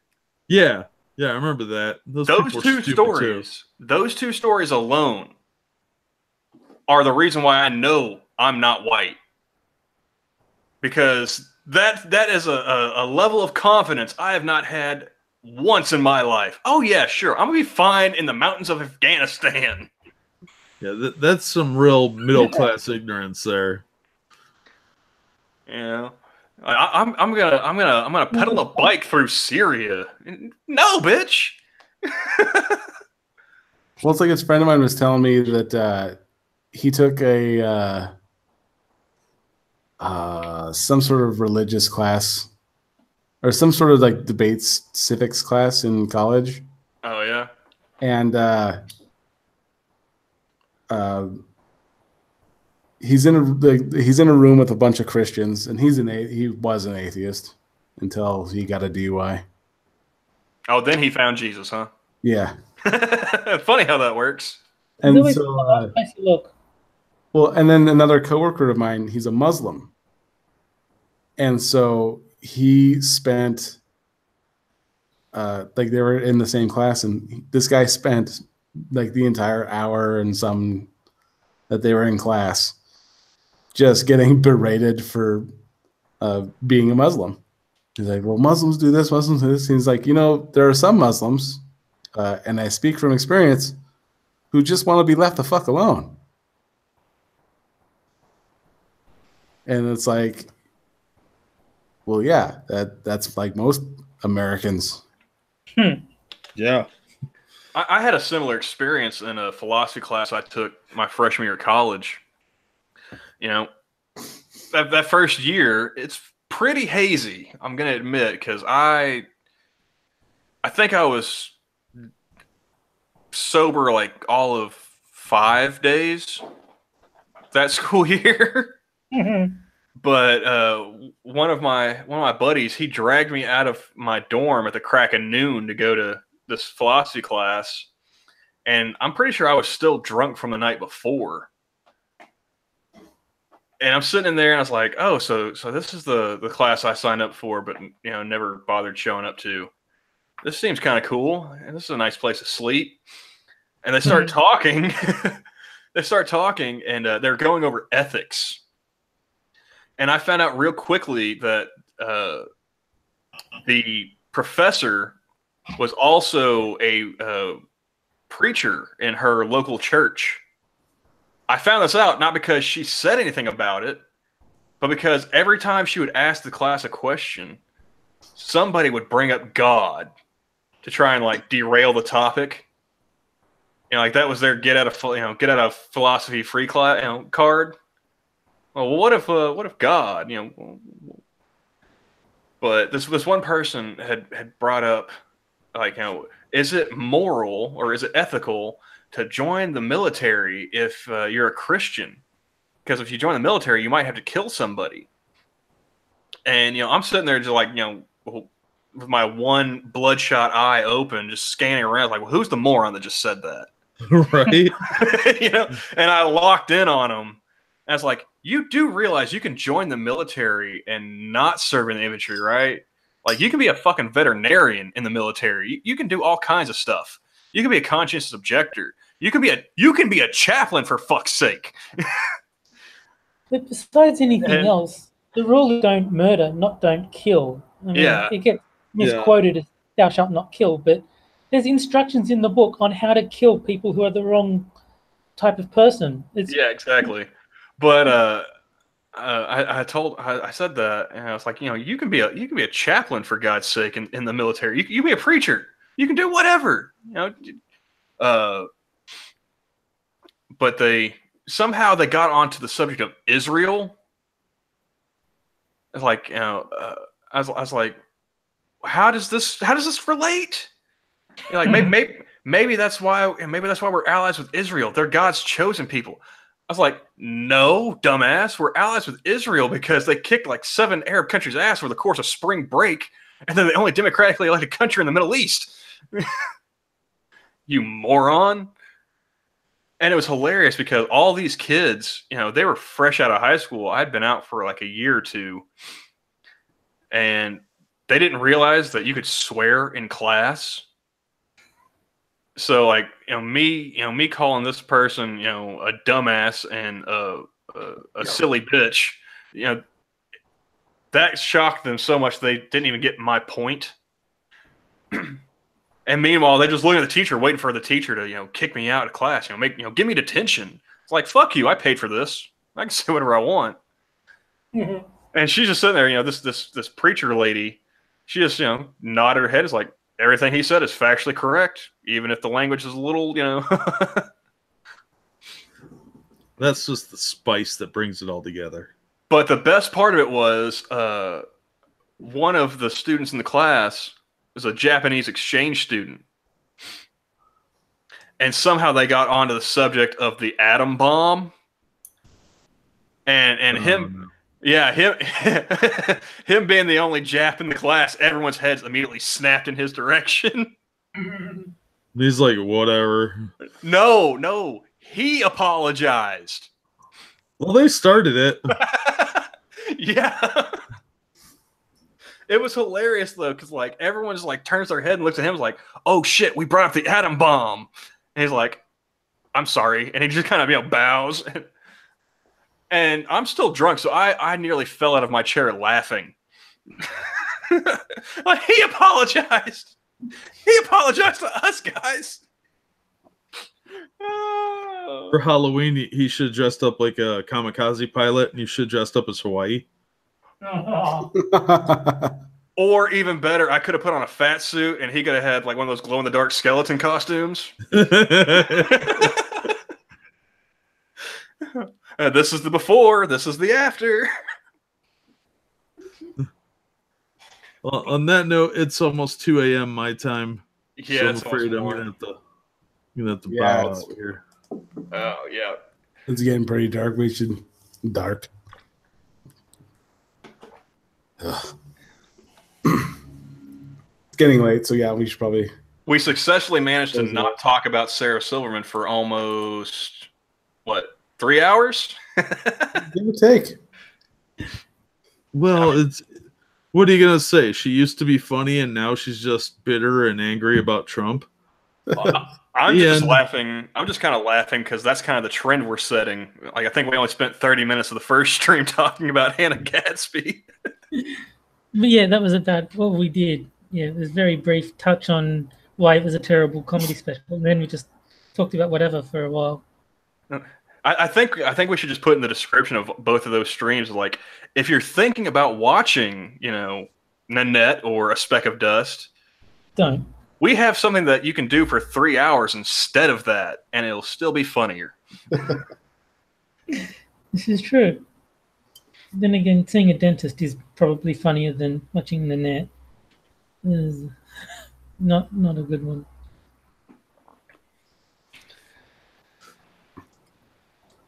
And seeing a welfare dentist. Yeah, I mean, Yeah, I would not put that on my resume. Welfare dentist. You gotta dress that up a little bit. well, it's like I was saying about, you know, tribal healthcare, man. You know, you're on a 6-month waiting list just to see them to get your teeth cleaned. You know, God help you if anything's broken. Yeah, no way, man. No, thank you. Like That's the when you only just get sick or injured. the only upside to it was that, like, I didn't have to sign up for Obamacare. Yeah. So I managed to save myself like $700 a year just by being brown. Well, hey, man, you gotta take it where you can get it. Yep. I mean, I was saying on Minions what happened to my dad, and because in Australia we've got socialized healthcare, and pretty much everything that could have gone wrong did.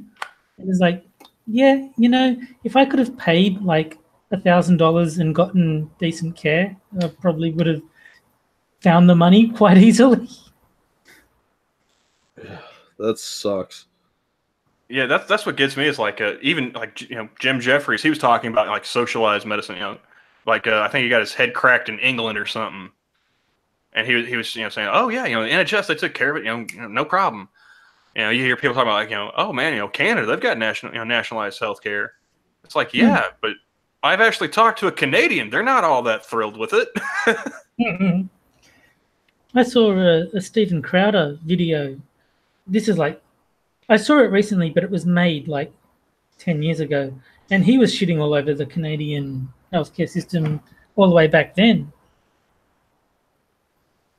It's exceedingly long wait times and all the rest of it. Well, it's Canada. They're Canada.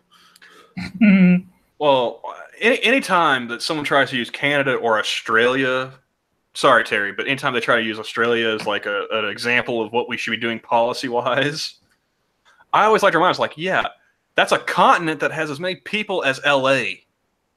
I mean, Yeah. I don't really think that's going to work in a country of 300 plus million, Chief. No, you just scale everything up. It works perfectly. And then, like, I think the state of California by itself has more people than Canada, Yeah, it does. and that's not even counting all the illegal Mexicans either. Why would we count them? I But don't even think they count them. Yeah. oh, like my favorite thing is like you would hear people. It's like, well, you know, California, Arizona, New Mexico, those were all, you know, part of Mexico before we stole it. I was like, no, we won it. Yeah, that's how wars work. Yeah, it's like it's called it's called conquering, dude. Get your terminology straight. We Well, that's took what I we was- took that shit. and that's what I was, when I brought up when my friends were talking about the colonization of the colonies, and then he's like, well, they stole it. I'm like, yeah, that's what they did. That's what they Yeah. do. That's how history works. That's historically the entire history of human civilization. If you can find, one chunk of land that Britain didn't take by either intimidation or force, The Falkland Islands. when, or the Romans, That's the only thing I can think of is like they discovered the Falkland Islands. Yeah, but that was uninhabited, and they're like, all right, whatever. Well, Falkland Islands. then they forgot about it. Like a couple other civilizations came and colonized it, and they was like, you know what, this kind of sucks. Let's just leave. And then the British came back. Yeah, like Genghis Khan raped and murdered his way across Asia into Europe. So, And then it's just history. then you have the Moors in Italy and Spain. Yeah, like, the Ottomans. I always like to remind people of that. It's like, it's not just the Crusades where, white people attacking, brown Muslims. No, dude. Like, Muslims invaded Spain, and they did it for so long, they changed the fucking language. Yeah. Like, there are Arabic conjugation all in Spanish because they were there so long. They even have like a phrase, was cuidado, hay Moors on la costa. Be careful. There are Moors on the coast. I think you mean the Moops. Moros. I think that's how they say it. It's been a while since I took Spanish class. Sorry, guys. No, the Moops is from Seinfeld. Oh, the Those are moves. man boobs. Moops. Introducing the bro. Yeah. Boobs. Is that like Tess Holliday's boobs? Yes, exactly. Oh, that.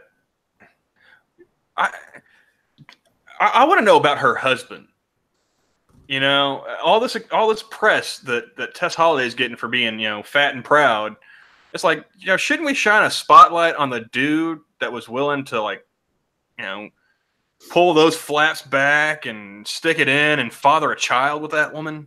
There's a lot of dudes that are chubby chasers. Not my thing, but they're out there. Okay, there's chubby chasers, and this, like, I kind of feel like this is a Pulp Fiction moment. Like, that's not even the same league. It's not even the same sport, dude. She's her own waterfall. Maybe it's just I want to know how much flour he had to buy so he could find the wet spot. well, Like, I really want to do an interview with this guy. I've got questions. maybe it's just a survival thing in case he's in a plane crash and he needs to eat someone. He's got a lot of ready-made meat to. Yeah. I don't think you're going to like any answer that he gives. It's It's like just- talking to a serial killer. Is this how the plot of Overboard was made? Quite likely. Wait, the remake, you mean? No, the original. Oh, they're doing a remake, I think, with Anna Faris, right? They already did. It's out, and It's out? it's garbage. Well, yeah, of course. I mean, Imagine my shock. I think that should be like a rule in Hollywood. Just don't try and remake any Kurt Russell movies. Well- they did a remake of The Thing. They gender swapped a Kurt Russell movie. Exactly, yeah, The Thing. That's terrible. And Overboard. If they ever try and do Tombstone again, I will. I'm waiting Oh, for right. the Tango and Cash. Yeah, it's coming, man. They're making their way through the '80s. They'll hit the gender '90s swap fairly reboot soon. of Tango and Cash Yeah, and Escape from New York. And with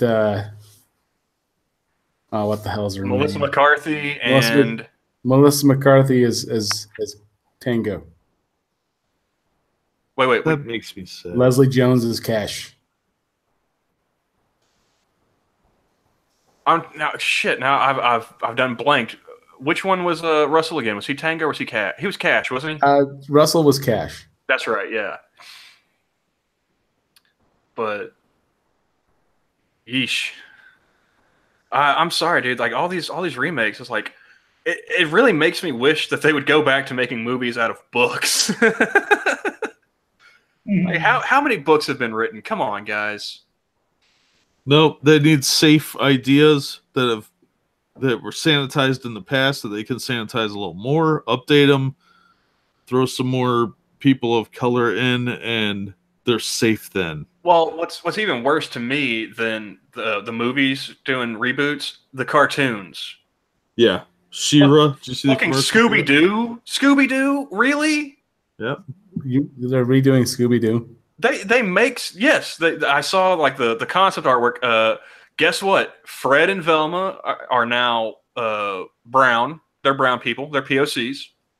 And apparently Scooby is disabled because he looks downsy. Well, if you were on that show, you would look downsies too. I mean, you can't just let your kid watch the fucking reruns. I mean, it was bad enough they made a couple of live action movies. And at least with the live action movies, I can give the actors a pass. Like Freddie Prinze Jr. is like, hey, I've got kids and they like Scooby-Doo, so why not? Well, I see this as kind of like how the communists would take over something and then erase the previous versions from history. It's kind of like that. Oh, speaking of She-Ra, I was listening to The Incredible Salt Line at work the other night, and they had like their first episode back after Jeremy got back from MythCon. Mm-hmm. And he went up and he talked to Chrissy, and apparently the first words out of her mouth to him were, "So are you over She-Ra's boobs yet?" God. It's like, really? You can't be like he's saying hello, how you doing? He's trying to be nice and have a conversation with you, and you're trying to be snarky right from the jump. It's not about her boobs. It's because she looks like Hank Venture. That's right. Actually, I never thought of that. Yeah, she looks just like Hank Venture with longer hair. Have you seen the artist who drew She-Ra? Yeah, it's a total self-insert. It's fan. It's yeah. fan. I think that video that he did about it, that she was trying to chide him on. I think he showed her picture, and that's like, oh, okay, I got you. Yeah. But I don't know what it. I feel like me, a person who has no talent whatsoever, could like start practice drawing and come up with better artwork than what they're doing now. Yeah, it's lazy. And that's saying something, because not only am I lazy, but I'm also very insecure when it comes to like artistic endeavors. And I'm sitting here throwing down the gauntlet saying, yeah, I could do better than that. Yeah, they do that on purpose because it's cheaper to produce, like that Steven Universe show that everybody's copying now. It's a simplistic style that's lazy, but it's also real light on details, so it's really easy to produce. All right, make animation. Pony up some cash and pay some Japs. That's all I'm saying. At least they get it right. Yeah, they know how to do cartoons, but like that Thundercats reboot looks the same crap quality. It's going to be terrible. Oh my god, yeah. Well, I'm going to head off. I'm going to start making plans for dinner. So thanks for having me on. I'll see you guys. Well, I'll be in Melbourne tomorrow, but I'll see you guys. Yeah, man. Cool. Later, Terry. Later, Terry. See ya. I see you, Terry. I should probably duck out as well. Yeah, if we should close out. Take it easy, guys. All right. You too, man. You guys have a great night. Yeah, thanks for the invite. Hey, no problem. Sorry after all that time. Yeah, sorry I derailed everything. It's good to finally talk to you, Jack. Yeah, same here, man. I'll talk to you guys later. Later. Bye.